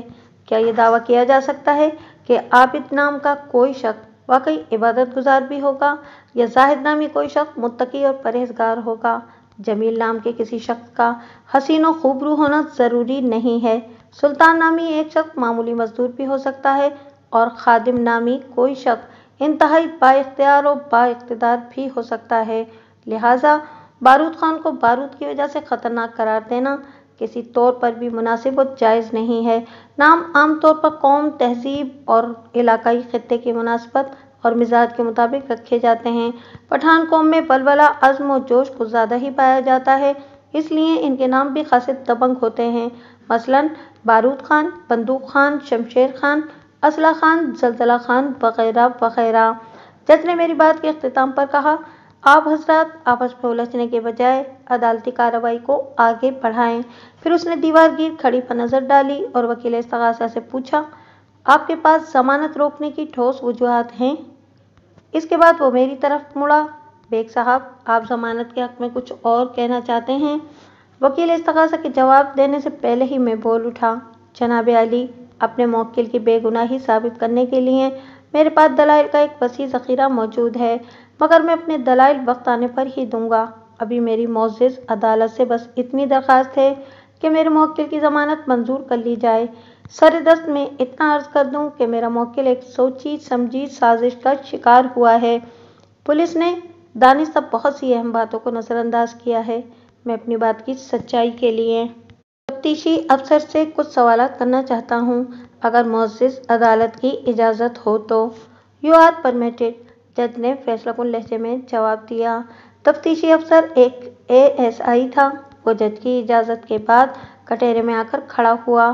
میں نے سوالات کا آغاز کرتے ہوئے کہا، اسسٹنٹ سب انسپکٹر صاحب، میں اپنی سہولت کے لیے آپ کو صرف انسپکٹر صاحب کہہ لوں تو آپ کو کوئی اعتراض تو نہیں ہوگا؟ وہ بیزار کن لہجے میں بولا، مجھے کوئی اعتراض نہیں ہے، ویسے آپ مجھے میرے نام سے بھی پکار سکتے ہیں، میرا نام رانا شوکت ہے۔ رانا صاحب، میں نے کہا، آپ اس کیس کے تفتیشی افسر ہیں۔ پولیس نے جو چالان عدالت میں پیش کیا ہے، اس کی جزئیات تو آپ کو ازبر ہوں گی، اس میں شک کی کوئی گنجائش نہیں ہے۔ میں نے پوچھا، آپ نے اپنی رپورٹ میں بتایا ہے کہ آلہ قتل بقوا پر پڑا ہوا ملا تھا اور ملزم نے اس کی ملکیت کا اعتراف بھی کیا ہے، کیا آپ کو یقین ہے کہ مذکورہ ریوالور ملزم کی ہی ملکیت ہے؟ آپ خواہ مخواہ سیدھی سادی بات کو الجھانے کی کوشش کر رہے ہیں۔ پوسٹ مارٹم کی رپورٹ سے یہ بات ثابت ہو چکی ہے کہ قتل اسی ریوالور سے کیا گیا ہے اور ملزم نے اپنے اقبالی بیان میں اس کی ملکیت کا اعتراف بھی کیا تھا، مگر عدالت نے اس نے انکار کر دیا ہے۔ میں نے اس کے ادھورے جملے کو مکمل کر دیا۔ وہ جلدی سے بولا، مجرم خود کو بچانے کے لیے اس سے بھی عجیب کہانیاں گھڑ لینے کے ماہر ہوتے ہیں۔ مجرم نہیں، ملزم، میں نے تصحیح کی، ابھی تک میرے موکل کا جرم ثابت نہیں ہوا۔ میرا یہی مطلب تھا، وہ کھسیانی ہنسی ہنستے ہوئے بولا۔ رانا صاحب، آلہ قتل کے بارے میں آپ کی تفتیش کیا کہتی ہے؟ ASI رانا شوکت نے جواب دیا، وہ درہ میڈ 32 بور کا ریوالور ہے اور بغیر لائسنس کا غیر قانونی ہتھیار ہے۔ میں نے پوچھا، کیا آپ معزز عدالت کو بتائیں گے کہ ملزم نے واردات کے بعد آلہ قتل کو جائے وقوع پر کیوں چھوڑ دیا تھا، جبکہ آپ کی رپورٹ میں اس بات پر زور دیا گیا ہے کہ قتل کی یہ واردات سوچے سمجھے منصوبے کے تحت کی گئی ہے؟ کیا کوئی سوچا سمجھا منصوبہ اتنا ناقص ہو سکتا ہے کہ منصوبہ ساز پھانسی پر لٹکنے کا انتظام خود اپنے ہاتھوں سے کر لے؟ میں نے محسوس کیا کہ تفتیشی افسر میری ذرا سے بے چینی محسوس کر رہا تھا، جبکہ جج پوری دلچسپی سے میرے سوالات سن رہا تھا۔ تفتیشی افسر نے ماتھے کا پسینہ صاف کرتے ہوئے جواب دیا، مجرم سے اکثر ایسی غلطیاں ہو جاتی ہیں۔ بالکل ٹھیک فرمایا آپ نے، میں نے اپنی جرح کو آگے بڑھاتے ہوئے کہا، لیکن قانون اور قانون کے محافظوں سے ایسی غلطیاں سرزد نہیں ہونا چاہیے۔ پتہ نہیں وہ میری بات کو سمجھا بھی تھا یا نہیں۔ بہرحال اس نے غیر ارادی طور پر سوال کیا، آپ کن غلطیوں کا ذکر کر رہے ہیں؟ پولیس کی تفتیشی غلطیاں؟ میں سمجھا نہیں۔ وہ بری طرح الجھ چکا تھا، مجھے اس کے چہرے پر پریشانی نظر آ رہی تھی۔ میں نے ایک ایک لفظ پر زور دیتے ہوئے کہا، تفتیشی افسر صاحب، کیا آپ عدالت کو بتائیں گے کہ آلہ قتل پر سے انگلیوں کے نشانات کیوں نہیں اٹھائے گئے؟ فنگر پرنٹس، کیونکہ چالان میں اس کا کوئی ذکر نہیں ہے۔ واردات یہ گرفتار ہو چکا تھا اور اس نے اقبال چوم بھی کر لیا تھا، اس لیے ہم نے فنگر پرنٹس اٹھانے کی ضرورت محسوس نہیں کی۔ اپنی نالائکی کو چھپانے کے لیے بڑا بوگس جواز گھڑا ہے آپ نے، میں نے رانا شوکت کی آنکھوں میں دیکھتے ہوئے کہا۔ اس صورت میں جبکہ میرا موکل جائے وقوع پر رنگے ہاتھوں نہیں پکڑا گیا تھا، یہ اور بھی ضروری ہو گیا تھا کہ فنگر پرنٹس کے ذریعے اس بات کی تصدیق کی جاتی کہ آیا قتل اسی کے ہاتھوں سے ہوا تھا یا نہیں۔ ایک لمحے کے بعد میں نے کہا، بلکہ اس صورت میں تو آپ کو ملزم کے ہاتھوں کا کیمیائی تجزیہ بھی کروانا چاہیے تھا۔ جب کوئی شخص آتشی ہتھیار استعمال کرتا ہے تو اس کے ہاتھ پر بارود کے غیر مرئی ذرات چپک جاتے ہیں جو کہ کیمیائی تجزیے میں پکڑے جا سکتے ہیں اور یہ پیرافن ٹیسٹ کہلاتا ہے۔ کیا آپ نے ملزم کے ہاتھوں کا پیرافین ٹیسٹ کروایا تھا؟ وہ بے بسی سے بغلیں جھانکنے لگا۔ میں نے اگلا سوال کیا، کہیں آپ کا یہ خیال تو نہیں تھا کہ بارود خان سرتاپا بارود ہے، اس کے ہاتھوں کے پیرافین ٹیسٹ سے بھلا بارود کے ذرات کی موجودگی کا کیا پتہ چلے گا؟ اپنی بات ختم کرنے کے بعد میں نے خاص طور پر وکیل سرکار کی جانب دیکھا۔ میری اس چوٹ پر انکوائری آفیسر تو خفیف ہوا ہی تھا، لیکن میں نے دیکھا کہ وکیل استغاثہ بھی خجالت محسوس کر رہا تھا۔ میں نے تفتیشی افسر پر ایک اور کاری وار کیا۔ میں نے کہا کہ پوسٹ مارٹم کی رپورٹ بتاتی ہے کہ مقتولہ 2 ماہ کی حاملہ تھی، جبکہ وہ غیر شادی شدہ لڑکی تھی۔ آپ کی تفتیش اس سلسلے میں کیا کہتی ہے؟ یہ سراسر مقتولہ کا ذاتی معاملہ تھا، وہ کمزور سی آواز میں بولا۔ آپ مجھ سے اس بارے میں کیوں پوچھ رہے ہیں؟ جناب آئیو صاحب، میں آپ سے یہ بات اس لیے پوچھ رہا ہوں کہ یہ ایک قابل دخل اندازی پولیس کیس ہے اور آپ اس کیس کے تفتیشی افسر ہیں۔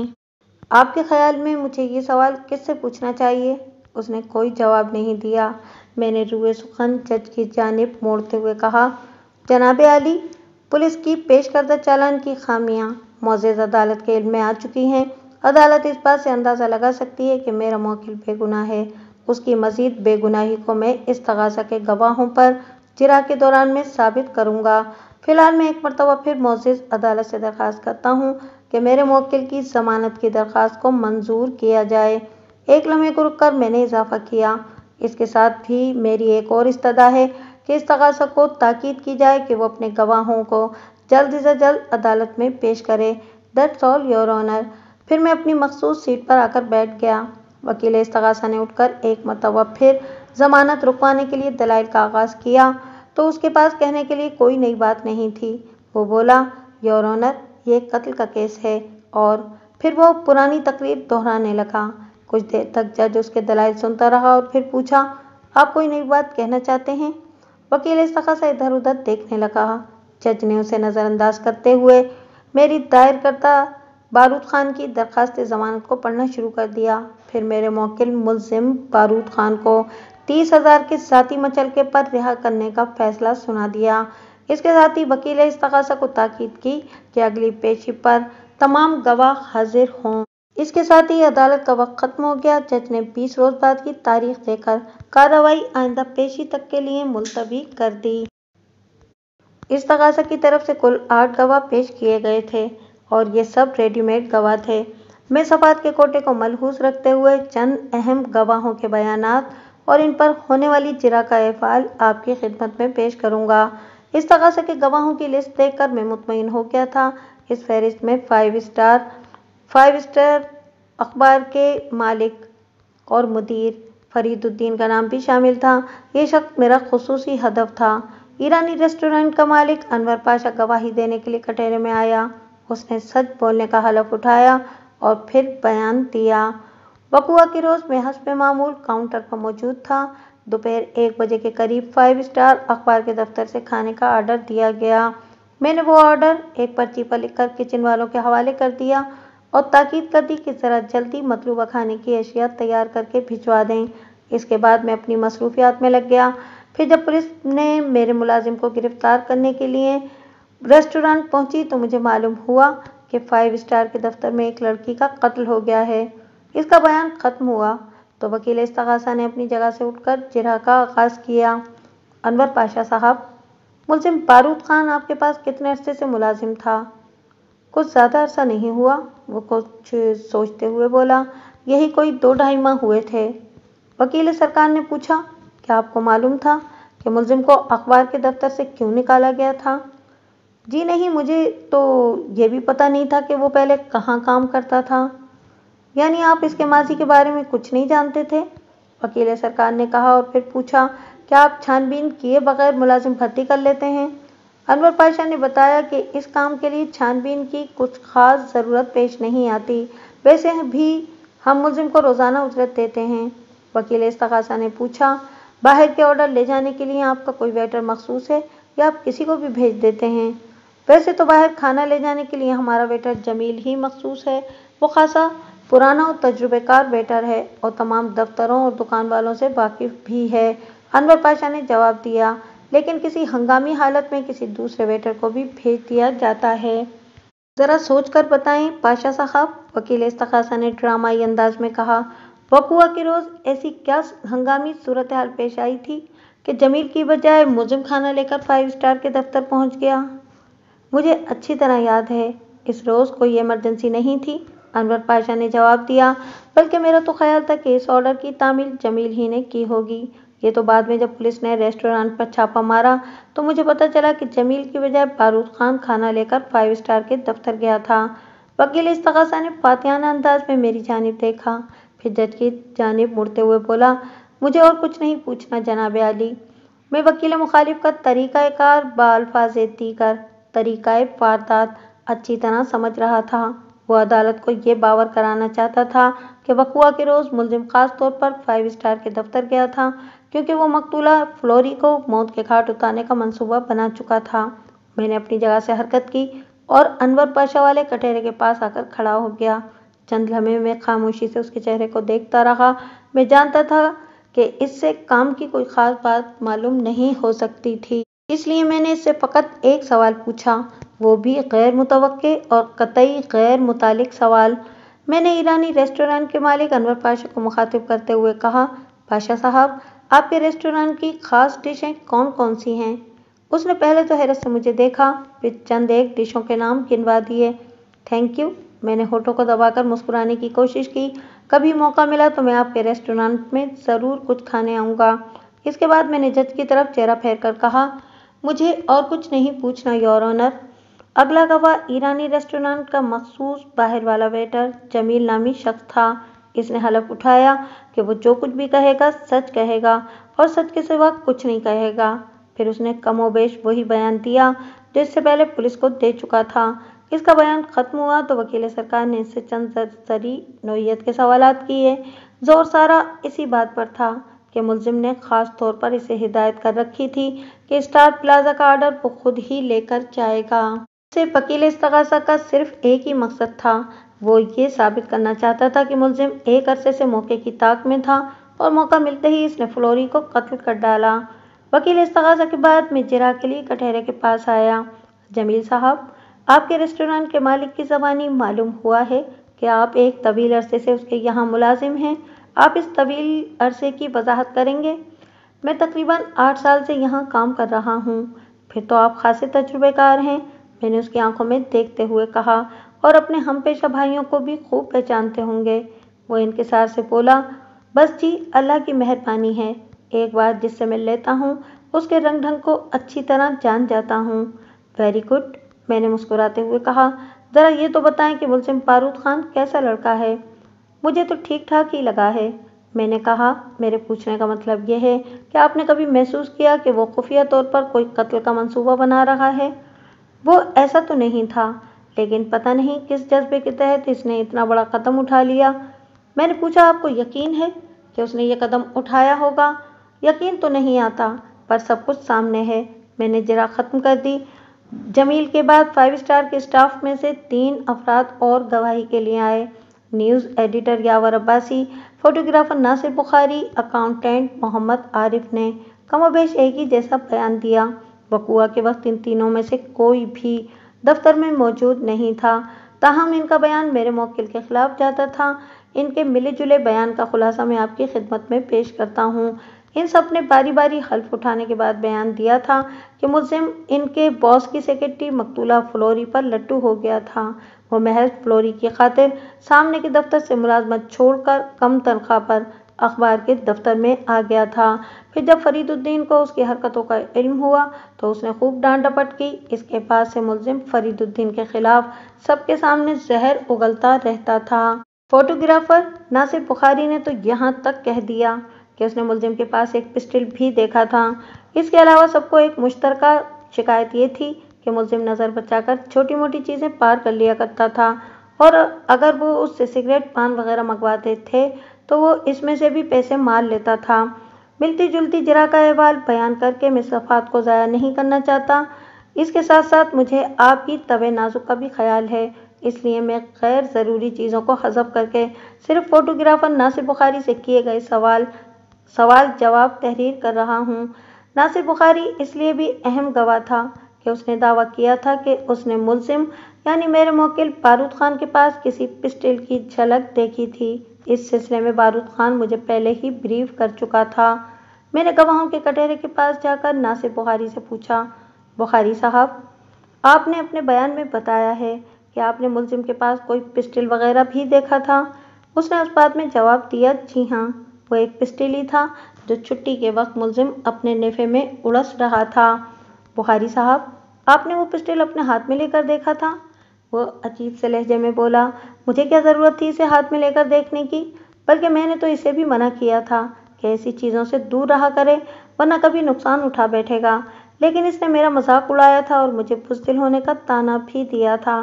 یہی نہیں بلکہ یہاں تک کہہ دیا تھا کہ ہتھیار مرد کا زیور ہوتا ہے۔ اس نے وہ پسٹل درے سے منگوایا تھا۔ اگر فرید الدین نے اس کی محبوبہ چھیننے کی کوشش کی تو وہ اسے شوٹ بھی کر سکتا ہے۔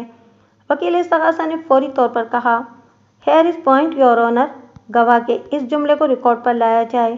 ملزم نے ایک معزز شخص کے سامنے فرید الدین کو قتل کرنے کی دھمکی دی تھی۔ میں نے جلدی سے کہا، دھمکی روبرو دی جاتی ہے۔ میرے موکل نے تھرڈ پرسن کے سامنے اپنے عزائم کا اظہار کیا تھا۔ ایک ہی بات ہے، وکیل استغاثہ نے جھنجھلا کر کہا، ملزم نے دھمکی دی تھی یا اپنے عزائم کا اظہار کیا تھا؟ بہرحال ایک بات ثابت ہو گئی کہ وہ اپنے ولی نعمت کے لیے کس قسم کے جذبات رکھتا تھا۔ ملزم ایک کینہ پرور انسان ہے اور اس کی کینہ پروری کا نتیجہ سب کے سامنے ہے۔ میں نے اپنی فائلوں پر ہاتھ مارتے ہوئے کہا، here is also an important point your owner, بقول میرے فاضل دوست، میرا موکل ایک کینہ پرور انسان ہے۔ اس نے اپنے رقیب روسیہ کو قتل کرنے کے عزائم کا اظہار کیا اور پھر as a statement my dear counsellor, میرے موکل نے اپنی کینہ پروری میں جو قدم اٹھایا اس کا نتیجہ سب کے سامنے ہے، یعنی اس نے اپنی محبوبہ جاں فضا کے خون میں ہاتھ رنگ ڈالے۔ حالانکہ وکیل سرکار کے عطا کردہ خطاب کینہ پرور کے مطابق تو میرے موکل کو چاہیے تھا کہ وہ اپنے رقیب کی زندگی کا چراغ گل کرتا۔ جج دلچسپی سے میرے دلائل سن رہا تھا۔ میں نے اپنی بات کو آگے بڑھاتے ہوئے کہا، یور آنر، گواہ استغاثہ ناصر بخاری نے جس پسٹل کا ذکر کیا ہے، میں ابھی اس کی حقیقت معزز عدالت کے سامنے پیش کرتا ہوں۔ حاضرین عدالت میرے اگلے اقدام کا انتظار کرنے لگے۔ وہاں موجود تمام افراد سرگوشیوں میں بات کر رہے تھے۔ میں نے اپنے موکل کے والد بندوق خان سے کہا کہ وہ لفافہ میرے حوالے کر دے جو میں نے اسے آج اپنے ساتھ لانے کو کہا تھا۔ میں جانتا تھا کہ ناصر بخاری پر جرح کے دوران میں مجھے اس لفافے کی ضرورت پڑے گی، کیونکہ ناصر نے پولیس کو جو بیان دیا تھا اس میں پسٹل کا ذکر موجود تھا، اور میں نے پولیس ایف آئی آر، استغاثہ کے گواہان کے بیانات اور پولیس کے پیش کردہ چالان کا بڑی باریک بینی سے مطالعہ کیا تھا۔ میں مذکورہ لفافہ ہاتھ میں تھامے ہوئے ناصر بخاری کے پاس آ گیا، پھر ٹھہرے ہوئے لہجے میں پوچھا، بخاری صاحب، جو پسٹل آپ نے ملزم بارود خان کو اپنی شلوار کے نیفے میں اڑستے ہوئے دیکھا تھا، اسے دوبارہ دیکھنے پر آپ پہچان سکتے ہیں؟ مجھے اعتراض ہے جناب عالی، وکیل استغاثہ نے فوراً اعتراض جڑ دیا۔ معزز گواہ نے اپنے بیان میں بتایا ہے کہ اس نے ملزم کے پاس پسٹل کی ایک جھلک دیکھی تھی، اسے ہاتھ میں لے کر چھو کر دیکھا تھا، نہ اس کا تفصیلی معائنہ ہی کیا تھا، پھر گواہ اسے دوبارہ دیکھ کر کیسے پہچان سکتا ہے؟ میں نے ہونٹوں پر طنزیہ مسکراہٹ سجاتے ہوئے کہا، میرے فاضل دوست، آپ نے خواہ اپنی توانائی ضائع کر دی۔ وہ سوالیہ نظروں سے مجھے گھورتے ہوئے دیکھنے لگا۔ میں نے اپنی بات کی وضاحت کرتے ہوئے کہا، میرے اس سوال کا جواب گواہ ناصر بخاری چند الفاظ میں دے سکتا تھا۔ نہیں جناب، میں یقینی طور پر کچھ نہیں کہہ سکتا۔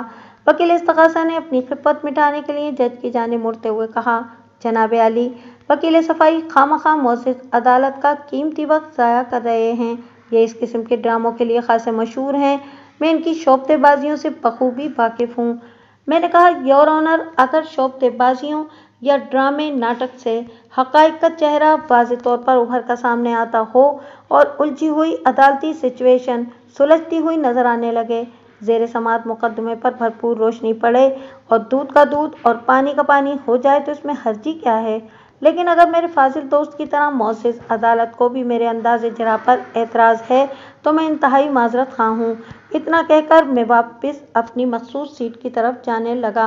مجھے اپنی پشت پر جج کی آواز سنائی دی، بیگ صاحب، اس لفافے میں کیا ہے؟ میں نے سیٹ پر بیٹھنے کے بجائے مڑ کر دیکھا۔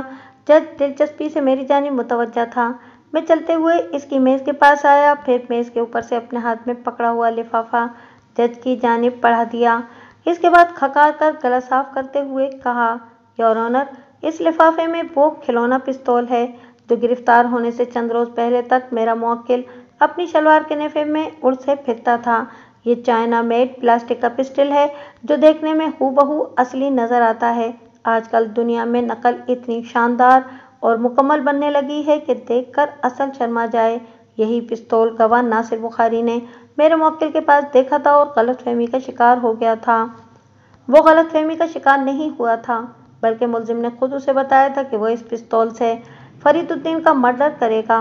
वकील इस्तगासा ने दलील पेश की, इतने छोटे बच्चे को अपने पास ऐसी खतरनाक चीजें रखने की जरूरत ही क्या है? जरूरत है, बड़ी अशद ज़रूरत है, मैंने एक एक लफ्ज़ पर जोर देते हुए कहा। लेकिन इस ज़रूरत की वजाहत करने से पहले मैं कुछ और कहना चाहूँगा। जी इरशाद, वकील इस्तगासा ने तंज का तीर छोड़ते हुए कहा। मैंने कहा, पहली बात तो यह है कि मेरा मुवक्किल पूरे 20 साल का है। I mean he is 20 years old. Do you understand what I mean to say? इसलिए मेरे मुवक्किल को इतना छोटा बच्चा कहना इंतहाई नामुनासिब और इखलाकियात के मनाफी है। दूसरी बात यह कि खिलौना पिस्टल का शुमार खतरनाक अशिया में नहीं होता। आजकल हमारे घरों में बच्चों के ज़्यादातर खिलौने इसी नौइयत के होते हैं, मसलन पिस्तौल, क्लाशिनकोव, उजी गन, टैंक और खंजर वगैरह। अब मैं इस ज़रूरत की वजाहत करता हूँ जिसके तहत मेरे मुवक्किल ने चाइना मेड पिस्तौल अपने पास रखा हुआ था। मैंने चंद लम्हात का तवक्कुफ किया और फिर भारी आवाज़ में कहा, दरअसल बात इतनी सी है कि मेरा मुवक्किल अपना निशाना पक्का कर रहा था। ये इसके कल्चर का हिस्सा बल्कि तकाजा है। इस दौरान में जज इस खिलौना पिस्तौल को उलट पुलट कर देख चुका था और पूरी तरह मुतमईन होने के बाद उसने वो पिस्तौल मुझे वापस कर दिया। मैंने वो लिफाफा बंदूक खान के हवाले कर दिया। जज बार बार घड़ी को देख रहा था। मैं समझ गया कि वो अपने चैम्बर में जाना चाहता है। मैंने वकील इस्तगासा से पूछा, आपके गवाह भुगत गए या कोई बाकी है? सबसे अहम गवाह अभी बाकी है जनाब आली, वकील इस्तगासा ने कहा। 5 स्टार अखबार के मालिक फरीदुद्दीन साहब, जिनके कमरे में ये वाकया पेश आया था। जज ने पूछा, वो आज अदालत में हाजिर क्यों नहीं हुआ? इनकी तबीयत खराब है, इंशाअल्लाह आइंदा पेशी पर हाजिर हो जाएंगे, जज ने मेरी जानिब देखते हुए कहा।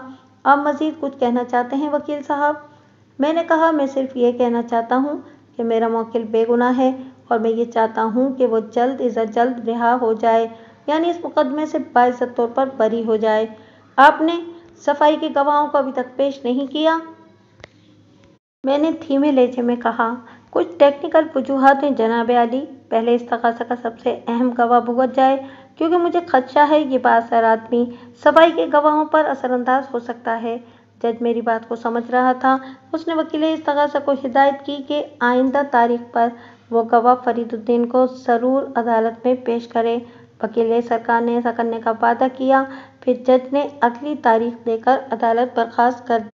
आइंदा पेशी से पहले मैंने अव्वल खान को अपने दफ्तर में बुलाया और मजीद कुछ काम इसे सौंप दिए। शायद मैं आपको बताना भूल गया कि अब तक की अदालती कार्रवाई के दौरान में मकतूला फ्लोरी की मम्मी जोसेफिन बराबर हाजिरी देती रही थी। मैंने अपनी जानिब से सफाई के गवाहों के जो नाम अदालत में पेश किए थे, इनमें एक नाम जोसेफिन का भी था, लेकिन इसे सख्ती से तंबीह कर दी थी कि वो अपने तौर पर किसी किस्म की एफिशिएंसी ना दिखाए। वो मेरी हम ख्याल भी थी और उसे मेरे नुक्ता नज़र से इत्तफाक भी था। मैंने अगली पेशी से पहले खुद भी अपने गवाहों के साथ 2-3 मुलाकातें की और उन्हें अच्छी तरह ब्रीफ कर दिया कि इन्हें कब और किस मौके पर क्या कहना है। आइंदा पेशी पर कोई काबिल ज़िक्र कार्रवाई ना हो सकी। हमारे केस की बारी बिल्कुल आखिर में आई थी। इसके बाद की 2 पेशियां भी खाली चली गईं। एक मरतबा वकील इस्तगासा गैर हाजिर था और दूसरी बार फरीदुद्दीन बवजूद अदालत नहीं पहुंच सका था। इस तरह 1 माह का अरसा गुजर गया। फिर जब हमारी तारीख आई तो मैंने पेशकार की मुट्ठी गर्म करके अपने केस का पहला नंबर लगवा लिया। इस तरह हमें ज़्यादा से ज़्यादा वक्त हासिल हो गया था। जज अपनी कुर्सी पर बराजमान हो चुका तो अदालत की कार्रवाई का आगाज़ हुआ। जज की इजाज़त से वकील इस्तगासा ने अपने अहम तरीन गवाह फरीदुद्दीन को कटहरे में बुलाया। फरीदुद्दीन एक लहीम शहीम और मजबूत काठी का मालिक शख्स था। उसके लंबे बाल किसी हसीना की जुल्फों के मानिंद कंधों को छू रहे थे। उसकी किंग साइज तौंद शर्ट फाड़ कर बाहर निकलने को बेकरार नजर आती थी। अस्सों वाले चश्मे के पीछे उसकी आंखें लोमड़ी की तरह नजर आ रही थीं। फरीदुद्दीन ने सच बोलने का हल्फ उठाने के बाद बयान दिया, जनाब अली, बकुए के रोज हमारे अखबार की कॉपी तकरीबन 11 बजे प्रेस चली गई थी, हालांकि अमूमन इससे पहले जाती थी। इस दिन किसी खास वजह से कॉपी लेट की गई थी। मेरा मतलब है कि किसी इम्पोर्टेंट इवेंट का इंतजार था। खैर, 12 साढ़े 12 बजे तक अमले के बेशतर अफराद दफ्तर से जा चुके थे। 1 बजे तक मैं और फ्लोरी दफ्तर में रह गए। मुझे कुछ ज़रूरी काम निपटाना था, इसलिए फ्लोरी का रुकना भी ज़रूरी था। फ्लोरी ने मुझसे कहा कि काम तो होता ही रहेगा, पहले कुछ पेट पूजा कर ली जाए। मैंने कहा वक्त तो खाने का हो रहा है, इसलिए लाइट रिफ्रेशमेंट के बजाय खाना ही खाया जाए तो बेहतर है। चुनांचे मैंने एक नज़दीकी ईरानी रेस्टोरेंट में फ़ोन करके खाने का आर्डर दे दिया। फिर हम बातों में लग गए। थोड़ी देर बाद मैं हाथ मुंह धोने के लिए वॉशरूम में चला गया।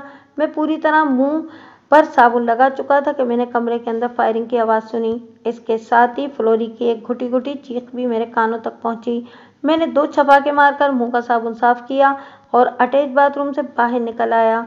इस वक्त तक मामला ही उलट चुका था। फ्लोरी खून में लथपथ थी। मेज पर खाने की ट्रे रखी थी और मेरी वेस्ट एंड वॉच घड़ी मेज से गायब थी। मैंने फौरन फ़ोन करके पुलिस को बुला लिया, वगैरह वगैरह। फरीदुद्दीन का बयान पुलिस रिपोर्ट से लगा खाता था। लगता था कि दोनों एक दूसरे की कार्बन कॉपी हैं। फरीदुद्दीन बयान दे चुका तो वकील सरकार ने सरसरी अंदाज से 1-2 सवाल किए। फिर मेरी बारी आई। मैं उठकर उसके कटहरे के पास आया और फिर सिलसिला सवालात का आगाज करते हुए पूछा, फरीदुद्दीन साहब, आपने अभी मोअज़्ज़ज़ अदालत को बयान दिया है कि बकुए के रोज़ दोपहर 1 बजे तक दफ्तर के स्टाफ के तमाम लोग जा चुके थे, सिवाय आपके और आपकी सेक्रेटरी मकतूला फ्लोरी के। ज़रा सोचकर बताएं, क्या वाकई आप दोनों के सिवा दफ्तर में और कोई भी नहीं था? उसने सोचने की जहमत किए बगैर पट से जवाब दिया, हाँ, बस हम दोनों ही थे। मैंने पूछा, स्टाफ का आखिरी मेंबर कितने बजे दफ्तर से निकला था और वो कौन था? वो सोच में पड़ गया।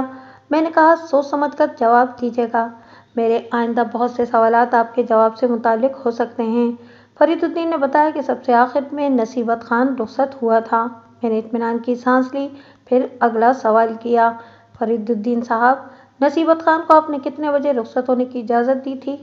कोई लगभग 1 बजे। मैंने पूछा, नसीबत खान आपके दफ्तर में किस किस्म की खिदमत अंजाम देता है? वो आउटडोर क्लर्क है, मगर ज़रूरत पड़ने पे दफ्तर के मुख्तलिफ काम भी करने की सलाहियत रखता है। वो एक पियोन से लेकर डेस्क के तमाम कामों तक सब कुछ कर सकता है।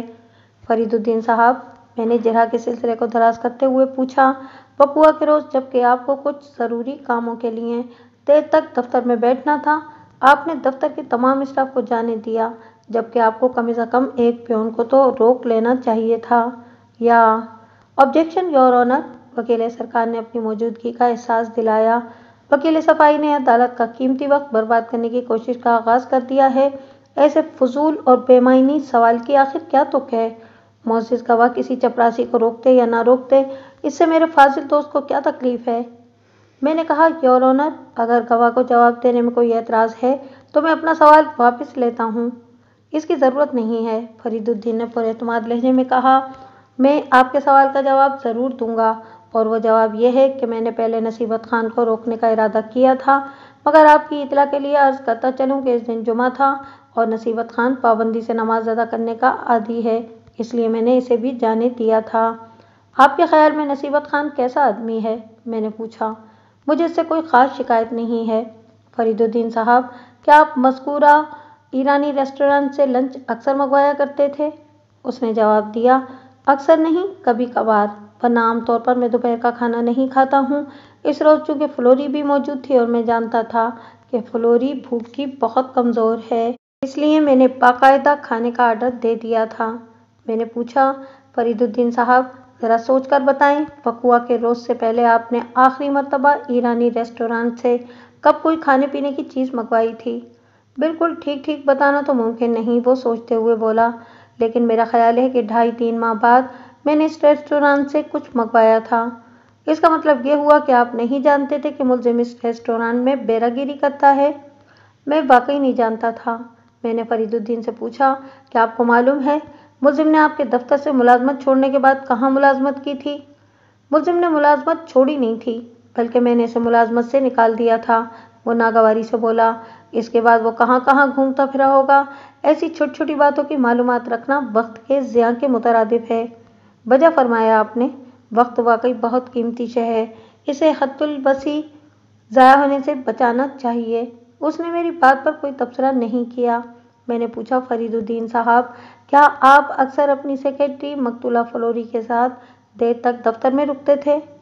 मुझे सख्त एतराज़ है जनाब आली। वकील इस्तग़ासा ने मेरी जिरा के सिलसिले को मुनक़ते करते हुए कहा। वकील सफ़ाई गैर ज़रूरी सवालात करके मोअज़्ज़िज़ गवाह की ज़ातियात को बीच में ला रहे हैं। इन्हें ऐसी हरकत से बाज रखा जाए। मैंने भी तुर्की व तुर्की जवाब दिया। यह गैर ज़रूरी सवाल हरगिज़ नहीं है। फिर जज को मुखातिब करते हुए इजाफा किया, योर ऑनर, कत्ल की यह वारदात जिसमें मेरे मुवक्किल को एक साजिश के तहत फंसाया गया है, कटहरे में खड़े हुए फरीदुद्दीन के कमरे में वाक़े हुई है। ये तो सामने की बात है कि एक कमरे में बंद दो अफराद की ज़ातियात बिलवास्ता या बिलावास्ता एक दूसरे से वाबस्ता हो जाती हैं। इसलिए अगर हम मकतूला का जिक्र करेंगे तो लामुहाला फरीदुद्दीन भी ज़ेरे बहस आएंगे, और इस सूरत में तो ख़ास तौर पर कि मकतूला की पोस्टमार्टम रिपोर्ट इसे 2 माह की हामला भी ज़ाहिर करती है, जबकि वो अपनी पूरी ज़िंदगी में एक गैर शादीशुदा लड़की थी। वकील इस्तग़ासा उछल पड़ा। जनाब आली, मैंने अर्ज़ किया था ना, वकील सफ़ाई इसी किस्म की बेसरोपा बातें करते हैं। अब उन्होंने मोअज़्ज़िज़ गवाह पर कीचड़ उछालने की कोशिश शुरू कर दी है। मैंने ऐसी कोई कोशिश नहीं की। मैंने दोनों हाथ हवा में बुलंद करते हुए कहा। जज ने वकील सरकार के एतराज़ को रद्द करते हुए जिरा जारी रखने की हिदायत की। मैं अपने मकसद में कामयाब रहा था। मैं इस केस के जिस पहलू की जानिब जज की तवज्जो मरकूज करवाना चाहता था, जज इस तरफ मुतवज्जा हो चुका था और धीरे धीरे सर को असबाती जुम्बिश भी दे रहा था। मैंने जिरा जारी रखते हुए सवाल किया, फरीदुद्दीन साहब, आपने अपने बयान में मोअज़्ज़िज़ अदालत को बताया है कि आप फायरिंग की आवाज़ सुनकर वॉशरूम से बाहर आए थे और फ्लोरी को खून में लथपथ देखकर आपने फ़ौरन पुलिस को फ़ोन कर दिया था। वो खासा नर्वस दिखाई दे रहा था। बोला, आपको मेरे इस बयान पर कोई एतराज़ है? नॉट एट ऑल, मैंने कंधे उचकाते हुए कहा। मैंने तो बस एक बात की आपसे तस्दीक चाहिए थी। अगर आपकी तसल्ली हो गई हो तो जिरा को आगे बढ़ाएं। वकील सफ़ाई ने दीवार गिर खड़ी पर नज़र डाली। मैंने उसकी नज़र को नज़रअंदाज करते हुए गवाहों के कटहरे में खड़े फरीदुद्दीन से पूछा, ज़रा सोचकर बताएं, आपके फ़ोन के कितनी देर बाद पुलिस मौका वारदात पर पहुंची थी? कोई 15-20 मिनट तो लगे ही होंगे, वो पेशानी को मसलते हुए बोला। इस दौरान में आप क्या करते रहे? जाहिर है गवाह पुलिस का इंतज़ार करता रहा होगा। वकील सरकार ने बीच में टांग अड़ाई। मैंने जज की जानिब देखते हुए कहा, जनाब आली, मेरी कोर्ट से इल्तमास है कि वकील इस्तग़ासा को जिरह में मुदाखलत से बाज रहने की तलकीन की जाए। गवाह कुव्वत गोयाई से महरूम नहीं है, जो मेरे फासिल दोस्त को उसके ख़यालात की तर्जुमानी करना पड़ रही है। जज ने मेरे एतराज़ को दुरुस्त तस्लीम करते हुए वकील इस्तग़ासा को तंबीह कर दी। मैंने कटहरे में खड़े हुए फरीदुद्दीन, जो अब खासा परेशान नज़र आ रहा था, उससे अपना सवाल दोहराया। फरीदुद्दीन की समझ में नहीं आ रहा था कि वो क्या जवाब दे। आखिरकार उसने अपने वकील की बात ही दोहरा दी। मैं पुलिस का इंतज़ार कर रहा था, मैंने सनसनाते हुए लहजे में कहा। हालांकि इस वक्त आपका फ़र्ज़ बनता था कि फौरी तौर पर मकतूला को किसी अस्पताल में पहुंचाते, या एक इंसान होने के नाते कम से कम किसी अस्पताल में फ़ोन करके कोई एम्बुलेंस वगैरह ही मंगवा लेते। इतना कुछ तो एक अनजान आदमी के लिए भी किया जा सकता है, जबकि मकतूला तो आपकी पर्सनल सेक्रेटरी थी, जिसकी तवाज़ु के लिए आप एक शानदार लंच का ऑर्डर दे चुके थे। मैंने एक लम्हे को तवक्कुफ़ किया, फिर फरीदुद्दीन की आंखों में झांकते हुए कहा, लेकिन आपने मकतूला को तड़प तड़प कर मरने के लिए छोड़ दिया और पुलिस का इंतज़ार करते रहे। वो तो ज़रा भी नहीं तड़पी थी, बेसाख्ता उसके मुंह से निकल गया, लेकिन फ़ौरन ही उसे अपनी गलती का एहसास हो गया। बात को संभालते हुए लुकनत ज़दा लहजे में बोला, मेरा मतलब है कि जब मैं बाथरूम से बाहर आया तो वो ठंडी हो चुकी थी। इसकी लाश बेहद हरकत पड़ी हुई थी। अपनी बात ख़त्म करते ही वो परेशान नज़रों से वकील इस्तग़ासा को देखने लगा। वकील इस्तग़ासा ने कुछ कहने के लिए मुंह खोला ही था कि मैंने कहा, जनाब आली, जिस इंसान के सीने में 32 बोर की 2 गोलियां उतर चुकी हों, वो पलक झपकते में ठंडा ठार तो नहीं हो सकता। गवाह का बयान मबनी पर दरोग है। ऐसे जवाब की किसी बच्चे से भी उम्मीद नहीं की जा सकती। वकील इस्तगासा ने गवाह फरीदुद्दीन की हिमायत में एक नुक्ता उठाया। जनाब आली, गवाह अपने कमरे में फायरिंग की आवाज़ सुनकर इस कदर परेशान हो गया था कि इस जानिब उसकी तवज्जो ही नहीं गई होगी। परेशानी के आलम में इंसान से अजीब अजीब हरकतें सरजद हो जाती हैं। अच्छी मंतक है, मैंने जज की तरफ देखते हुए कहा। वकील इस्तगासा की एक्सप्लेनेशन को रिकॉर्ड पर लाया जाए जनाब आली। इसके बाद कटहरे में खड़े हुए फरीदुद्दीन से सवाल किया। फरीदुद्दीन साहब, पुलिस की आमद पर आपने पुलिस को बयान दिया कि मुल्जिम बारूद खान ने आपकी सेक्रेटरी को कत्ल कर दिया है। आपने पुलिस को कत्ल की वजह इंतकामी कार्रवाई बताई थी। बाद अज़ं पुलिस ने मुल्जिम को रेस्टोरेंट से गिरफ्तार कर लिया था। आप इस मुअज़्ज़ज़ अदालत को बताएंगे कि आपको ये बात कैसे मालूम हुई कि मकतूला फ्लोरी को मुल्जिम बारूद खान ही ने कत्ल किया था, जबकि थोड़ी देर पहले आप मेरे एक सवाल का जवाब देते हुए इकरार कर चुके हैं कि आप नहीं जानते थे कि मुल्जिम मज़कूरा ईरानी रेस्टोरेंट में बेरागिरी कर रहा था। अचानक उसके चेहरे पर मुझे सर्दी खनती हुई नजर आई, लेकिन फौरन ही उसने संभाला ले लिया। अपने लहजे में एतमाद पैदा करते हुए उसने जवाब दिया, मैं वाकई नहीं जानता था कि कातिल बारूद खान ने किया था। मैंने पुलिस को बताया था कि ईरानी रेस्टोरेंट से आने वाले बेरे ने कत्ल कर दिया है, क्योंकि जब मैं बाथरूम से बाहर आया तो मेज पर खाने की ट्रे मौजूद थी और मेरी घड़ी नामौजूद। लेकिन आपका दस्तखतशुदा बयान जो आपने वक़ुआ के रोज़ पुलिस को दिया था, इसमें तो यही दर्ज है कि आपने पुलिस को बताया था कि बारूद खान ने आपकी सेक्रेटरी को कत्ल कर दिया है। आपके कौन से बयान को दुरुस्त माना जाए? पुलिस ने अपने तौर पर गलत लिख दिया होगा। दुरुस्त वही है जो मैंने अभी बताया है। क्या आपने दस्तखत करने से पहले पुलिस का तहरीर करदा बयान पढ़ा नहीं था? उसने जवाब दिया, पढ़ा तो था, लेकिन इस तरफ मेरा ध्यान नहीं गया। दरअसल मैं इस वक्त हवास बाख्ता हो रहा था। मैंने अगला सवाल किया, फरीदुद्दीन साहब, पोस्टमार्टम की रिपोर्ट में ये बात भी दर्ज है कि मकतूला के सर पर किसी शदीद चोट के असरात पाए गए थे। आप इस चोट के बारे में मुअज़्ज़ज़ अदालत को कुछ बताना पसंद फरमाएंगे? चोट? उसने हिरासा नज़र से मुझे देखा। मैं इसके बारे में कुछ नहीं जानता। फिर वो अपनी जेब से रुमाल निकालकर पेशानी का पसीना पोंछने लगा। फरीदुद्दीन साहब, मैंने अपनी जिरह के ज़ाविये को तब्दील और सवालात को काटदार बनाते हुए कहा, क्या ये सच है कि आपने मकतूला फ्लोरी से शादी का वादा कर रखा था? उसके चेहरे पर खौफ के साए लहराने लगे। घिघिया कर बोला, ये झूठ है, सरासर मुझ पर इल्ज़ाम है। इसकी आवाज़ में लर्जिश की आमेजिश थी। मैं तो ऐसा सोच भी नहीं सकता। मैं अपने बीवी बच्चों के साथ खुश हूँ। मैंने इसकी जज्बात अंगेजी से मुतासिर हुए बगैर कहा, आप अपनी बीवी बच्चों के साथ खुश रहने पर मजबूर हैं, क्योंकि आप आज जो कुछ भी हैं वो अपनी बीवी की वजह से ही हैं। माज़ी बईद में आप अपने ससुर के मामूली से मुलाजिम हुआ करते थे, इसी अखबार के दफ्तर में।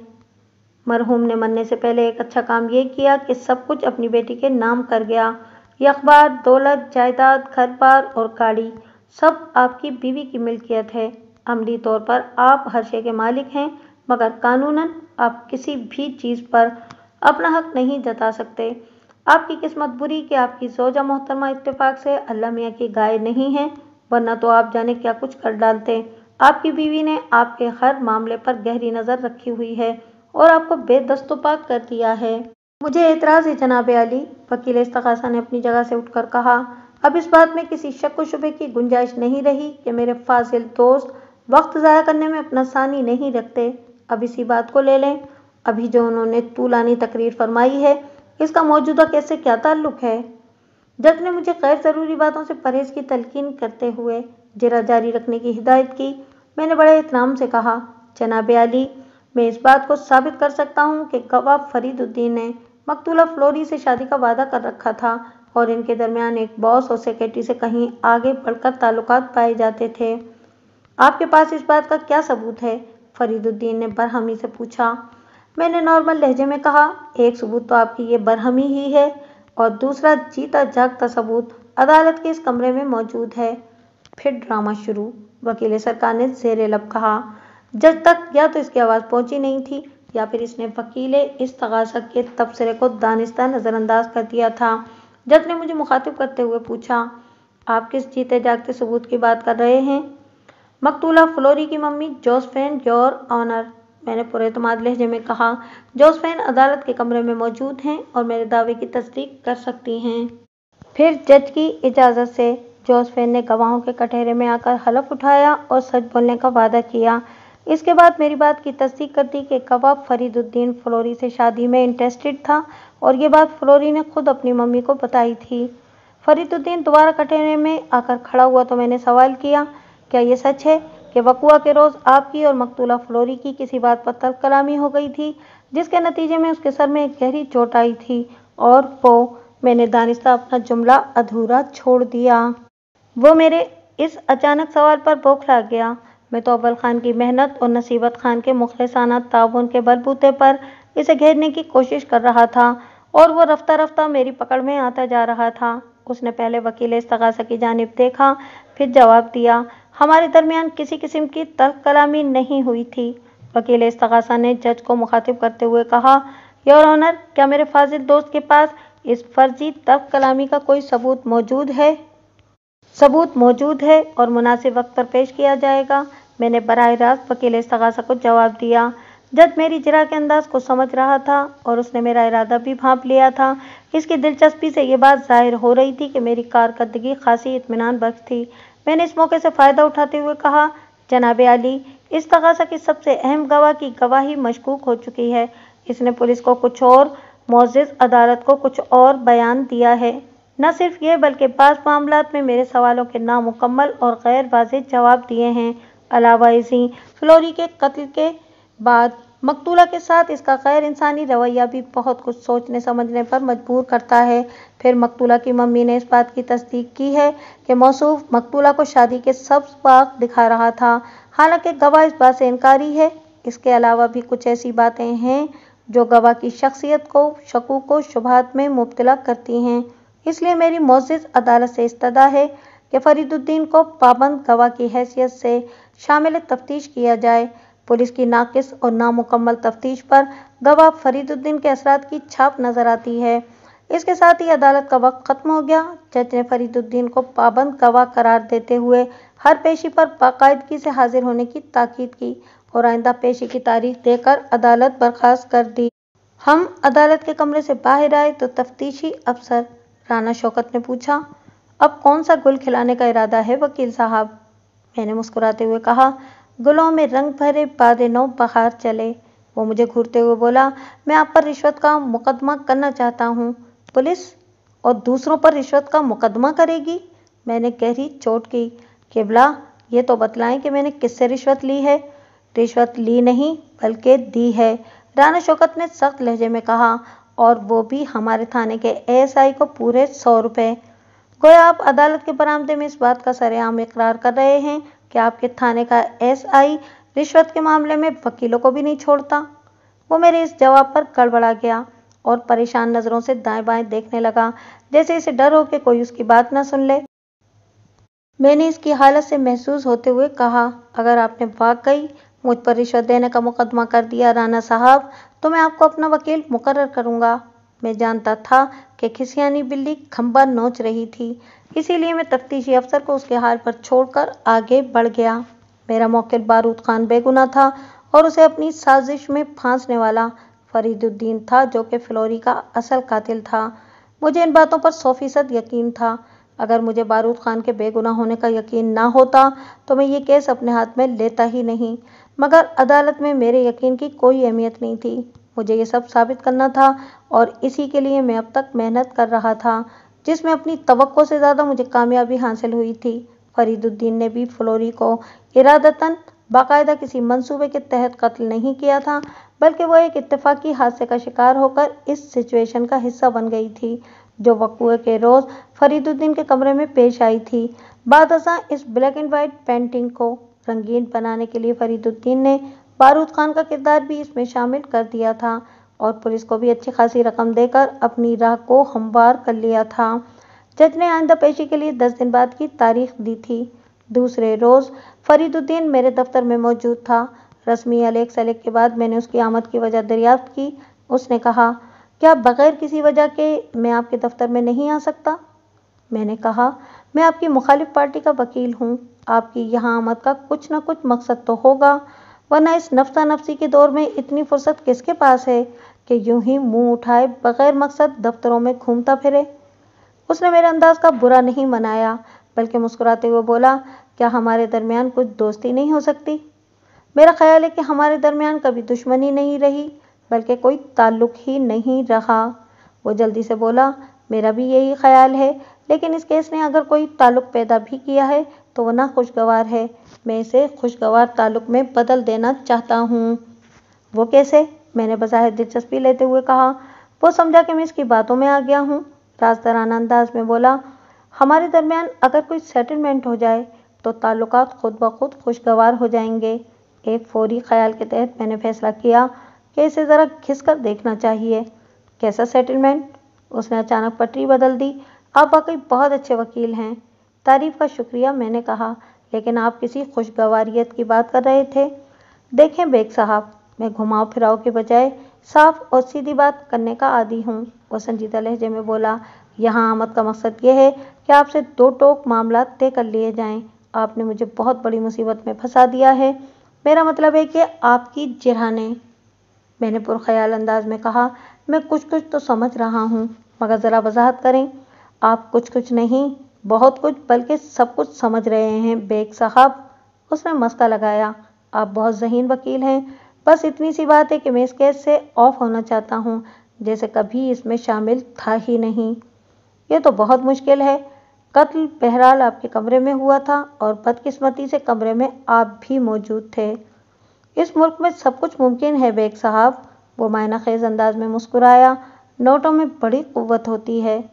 दर हकीकत मैं जानना चाहता था कि वो कौन सा मंसूबा लेकर मेरे पास आया था, इसलिए मैंने उस पर यही जाहिर किया कि मैं एक लालची वकील हूँ और किसी बड़ी रकम की खातिर कुछ भी कर सकता हूँ।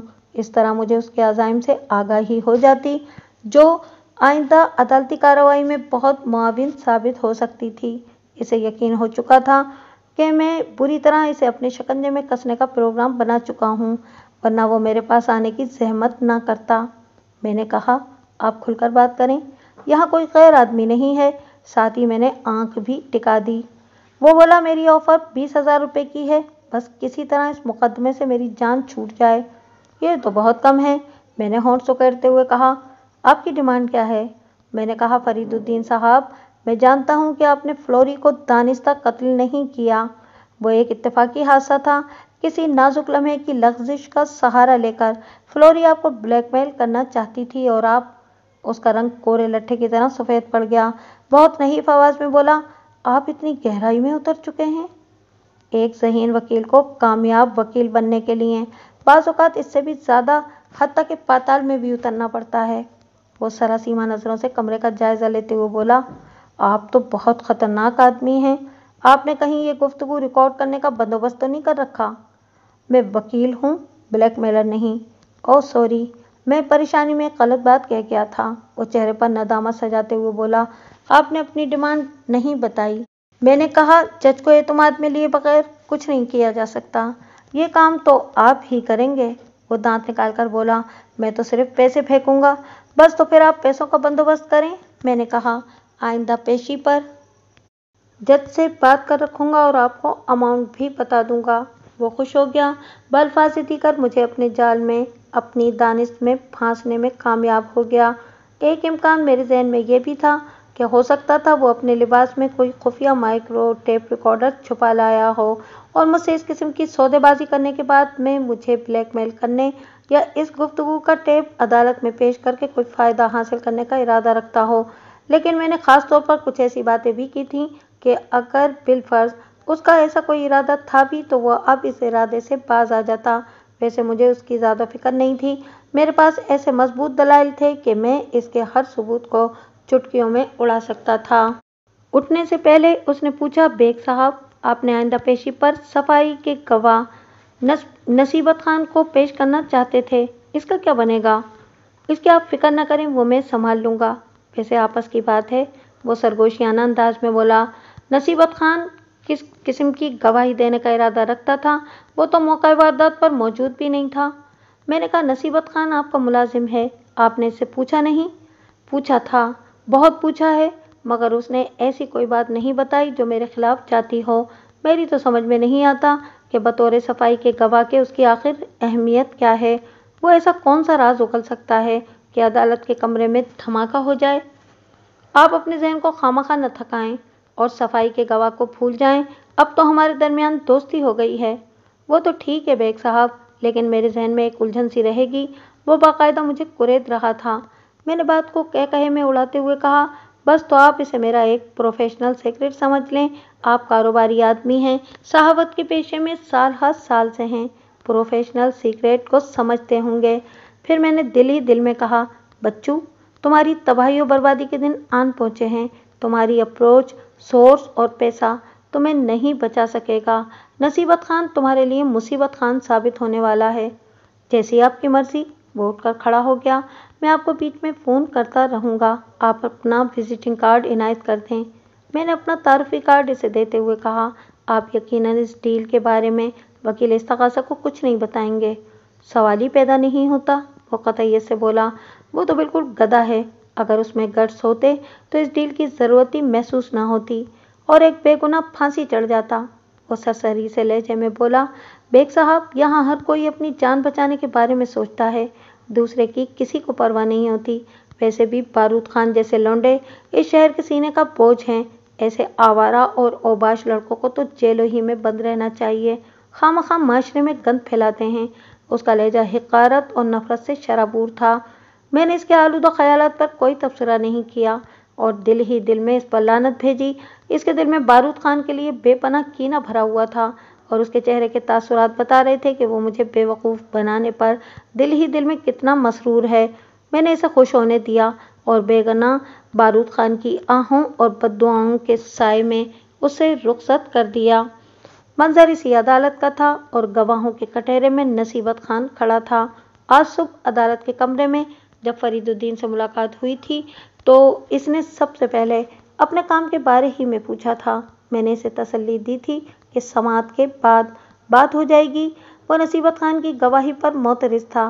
बेग साहब, आपने तो कहा था कि नसीबत खान की गवाही को रोक लेंगे।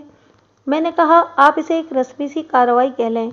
मैं चूंकि इसका नाम सफाई के गवाह के तौर पर अदालत में पेश कर चुका हूँ, इसलिए ये फॉर्मेलिटी ज़रूरी है। इसे फॉर्मेलिटी ही रहना चाहिए। आप फिक्र ही ना करें, मैंने नसीबत खान को सबक याद करा दिया है।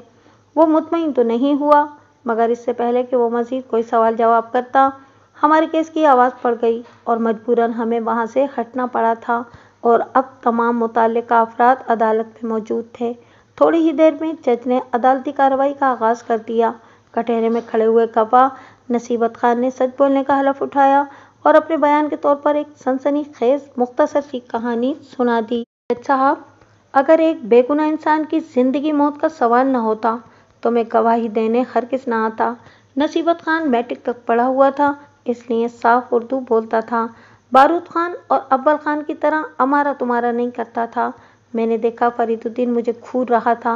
मैंने इस पर तवज्जो नहीं दी। थोड़े तवक्कुफ के बाद वो फिर बोलने लगा।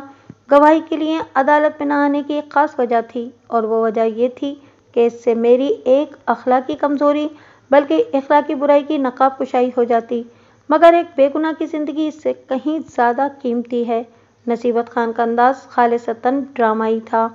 जनाब आली, मैं ये बताते हुए बहुत शर्मिंदगी महसूस कर रहा हूँ कि मैं अक्सर बॉस के बंद कमरे में ताका झांकी किया करता था, खुसूसन उस वक्त जब वो अपनी सेक्रेटरी के साथ अंदर मौजूद होता था। और इस हरकत के दौरान में मैंने वो नज़ारे देखे कि बस अल्लाह माफ़ करे। फरीदुद्दीन के चेहरे पर ज़लज़ले के आसार पैदा हुए और वो खूंखार नज़रों से नसीबत खान को देखने लगा। वो कह रहा था, जनाब, मैंने अपनी इस कार्रवाई के लिए एक जगह मखसूस कर रखी थी जहाँ मैं सिगरेट पीने के बहाने खड़ा रहता था। चूँकि इस तरफ किसी का आमतौर पर गुस्सा नहीं होता था, इसलिए मुझे इस तमाशा बीनी का खासा वक्त मिल जाता था। एक लम्हे को रुककर उसने कहना शुरू किया, फरीदुद्दीन के दफ्तर की एक खिड़की अगबी बालकोनी में खुलती है जहाँ कूड़ा और काट कबाड़ पड़ा रहता है। फरीदुद्दीन की मेज़ इस खिड़की के नज़दीक ही है। वाज़ेह रहे कि इस ज़माने में आजकल की तरह छोटे मोटे शाम के अखबारात के दफातर एयर कंडीशनर जैसी सहूलियात से मुज़य्यन नहीं होते थे। चूँकि मौसम का मुकाबला पंखों की मदद से किया जाता था, इसलिए खिड़कियाँ खुली रखना मजबूरी थी। वकूआ के रोज़ वैसे तो मैंने दफ्तर से छुट्टी कर ली थी, लेकिन मुझे मालूम था कि इस वक्त दफ्तर में मकतूला फ्लोरी और बॉस फरीदुद्दीन के सिवा और कोई नहीं था, इसलिए इस रोज़ मेरी तफरीह का ज़्यादा चांस था। मैं बज़ाहिर तो दफ्तर से निकल गया, मगर बिल्डिंग का एक चक्कर लगाने के बाद अपनी कमीन गाह में पहुंच गया। वो ऐसी जगह थी कि कमरे के अंदर मुझे देखा नहीं जा सकता था, जबकि मैं किसी हद तक अंदर का नज़ारा कर सकता था। मैं इस ज़ाविये की अच्छी तरह वजाहत नहीं कर पा रहा हूँ। वैसे मैं बहुत मोहतात था, ज़्यादातर अंदर से आने वाली आवाज़ों पर ही गुजारा करता था, क्योंकि पकड़े जाने की सूरत में मेरी ये तफरीह हमेशा के लिए ख़त्म हो जाती और बेइज्जती जो होती वो अलग। इस दौरान में फरीदुद्दीन गुस्से से पेचोताप खाता रहा। एक लम्हे को रुककर उसने हलक तर किया, फिर अपना बयान जारी रखते हुए बोला, बकुआ के रोज़ मैंने सुना फरीदुद्दीन और फ्लोरी के दरमियान किसी बात पर तकरार हो रही थी। मैं हमतन गोश हो गया। फिर तकरार की वजह मेरी समझ में आने लगी। मकतूला फ्लोरी गुस्से में से बता रही थी कि वो इसके बच्चे की माँ बनने वाली है, इसलिए फरीदुद्दीन उससे शादी कर ले, मगर फरीदुद्दीन टालने वाले अंदाज में उसे समझाने की कोशिश कर रहा था। नतीजे के तौर पर फ्लोरी की आवाज़ बुलंद से बुलंदतर होने लगी और वो चीख चीख कर फरीदुद्दीन को बुरा भला कहने लगी। फिर इनमें हाथापाई की आवाज़ें आने लगीं। मैंने तजस्सुस से मजबूर होकर अपनी मखसूस मोहतात अंदाज में कमरे के अंदर झांकना शुरू कर दिया। मैंने देखा वो आपस में दस्तों गिरेबान थे। फिर फरीदुद्दीन ने फ्लोरी को दूर हटाने के लिए ज़ोरदार झटका दिया। वो लहराई और उसका सर मेज़ के कोने से टकराया। फिर वो कमरे के फर्श पर ढेर हो गई। वो एकदम बेहिस्सो हरकत थी। फरीदुद्दीन इसके वजूद को उलट पलट कर देखने लगा, मगर इसमें कोई जुम्बिश पैदा न हुई। शायद सर में लगने वाली चोट शदीद थी और फ्लोरी बेहोश हो गई थी। इस वक्त मेरी निगाह और मेरी जानिब फरीदुद्दीन की पुश्त थी, इसलिए मैं ज़रा ज़्यादा दीदा दिलेरी से अंदर झांकने लगा। जब फरीदुद्दीन की समझ में कुछ न आया और कोशिश के बावजूद भी फ्लोरी को होश नहीं आया, तो फरीदुद्दीन ने बेहिस्सो हरकत फ्लोरी को अपने बाजुओं में उठाकर अपनी मेज़ के नीचे रख दिया। इसकी मेज़ खासे बड़े साइज़ की थी और 3 तरफ से बंद थी, सिर्फ बैठने वाली साइड से यानी दाएं बाएं की दराजें छोड़कर दरमियान से खुली हुई थी। यूं इस किंग साइज मेज़ के नीचे एक छोटा सा चैम्बर बन गया था। फ्लोरी को इस चैम्बर में डालने की वजह इस वक्त मेरी समझ में नहीं आई। इस कार्रवाई से फारिग होकर फरीदुद्दीन मुल्हका बाथरूम में घुस गया। इसी वक्त कमरे के बैरूनी दरवाजे पर दस्तक हुई। मैंने वाज़े तौर पर देखा कमरे के मुल्हका बाथरूम का दरवाज़ा थोड़ा सा खुला था, मगर फरीदुद्दीन बरामद नहीं हुआ। 2-3 बार दस्तक देने के बाद आने वाला दरवाज़ा खोलकर अंदर दाखिल हो गया और उसे देखकर मैं हैरान रह गया। वो बेरों वाला मखसूस कोट पहने मुलजिम बारूद खान था, जिसके हाथ में खाने की ट्रे थी। बारूद खान ने चौकन्ना नज़रों से कमरे का जायज़ा लिया, खाने की ट्रे को मेज़ पर रखा, कुछ उठाकर अपने कोट की जेब में रखा और जल्दी से बाहर निकल गया। इसके जाते ही मुल्हका बाथरूम का दरवाज़ा खुला और फरीदुद्दीन बाहर आ गया। इसके बाद जो कुछ हुआ वो इंतहाई हैरत अंगेज़ था। कम से कम मैं तो इसकी तवक्को नहीं करता था। फरीदुद्दीन ने जल्दी से बेहोश फ्लोरी को मेज़ के नीचे से निकाला और इसे सोफे पर इस तरह बिठा दिया जैसे वो आराम करने के लिए नीम दराज हुई हो। फिर इसने एक दराज में से रिवॉल्वर निकाला और पे दर पे 2 गोलियां फ्लोरी के सीने में उतार दी। इसके साथ ही फ्लोरी का जिस्म खून उगलने लगा, मगर वो बदस्तूर बेहरकत पड़ी रही। या मुमकिन है उसके जिस्म में कोई मामूली हरकत हुई हो, मगर मैं इतने फासले से वाज़े तौर पर देख नहीं सका हूँ। फरीदुद्दीन ने जल्दी से रिवॉल्वर से अपनी उंगलियों के निशानात साफ किए और रिवॉल्वर फर्श पर फेंक दिया। इसके बाद क्या हुआ ये देखने के लिए मैं वहाँ ठहरा नहीं और फौरी तौर पर बिल्डिंग से निकल गया। नसीबत खान का बयान ख़त्म हुआ तो फरीदुद्दीन की हालत दीदनी थी। उसने अदालत के वक़ार का भी ख्याल नहीं रखा और बोला, हरामखोर सुअर के बच्चे, नमक हराम, तू इतने अरसे से ये गुल खिलाता रहा था और मुझे खबर भी ना हुई। छुप छुप कर तू मेरी प्राइवेट लाइफ में झांकता था, क्या देखता था वहाँ? फ्लोरी कोई तेरी माँ बहन थी? मैं तुझे जिंदा। ऑर्डर ऑर्डर, जज ने कुसीले लहजे में कहा, मगर फरीदुद्दीन पर कोई असर न हुआ। शदीद गुस्से और नाकामी की शिद्दत में वो अपने हवास खो बैठा था। वो कफ उड़ाते हुए धाड़ा, बेग के बच्चे, तूने मेरे साथ धोखा किया है, मैं तुझे भी अच्छी तरह समझ लूँगा। इसके बाद वो बाहर की जानिब लपका। जज ने मुतालिका अदालती अमले को हुक्म दिया कि पुलिस की मदद से इस पागल को रोका जाए, लेकिन वो कमरे से निकल चुका था। अदालत के कमरे में खलबली सी मच गई। हाजरीन में से अक्सर अफराद उठ उठकर बाहर जाने लगे। एक भगदड़ का सा आलम था। इसी अफरा-तफरी में बाहर फायरिंग की तड़तड़ाहट गूंजी, फिर मुसलसल फायरिंग होती चली गई। जिसको जहां जगह मिली वो वहीं दुबक गया। चंद लम्हों में फायरिंग की आवाज़ आना बंद हो गई। चारों तरफ सन्नाटा छा गया। मैंने बाहर निकलकर देखा। जो मंजर मेरी निगाहों ने देखा उसने मेरे रोंगटे खड़े कर दिए। अदालत के सहन में 3 पुलिस एहलकारों की लाशें खून में डूबी पड़ी थीं। बरामदे के सुतून के पास फरीदुद्दीन भी खून में लथपथ चारों खाने चित पड़ा हुआ था। एक गोली उसकी खोपड़ी को चीरकर दूसरी जानिब निकल गई थी। थोड़ी ही देर में इस खूनी वाकये की हकीकत आशिकारा हो गई। आज अदालत में किसी नामी गिरामी डाकू की पेशी थी। इस डाकू के गिरोह के 4 अफराद ने अपने साथी को पुलिस के चुंगल से छुड़ाने के लिए ये ऑपरेशन किया था और पुलिस वालों की लाशें गिराने के बाद बड़ी कामयाबी से इस डाकू को आज़ाद कराकर ले गए थे।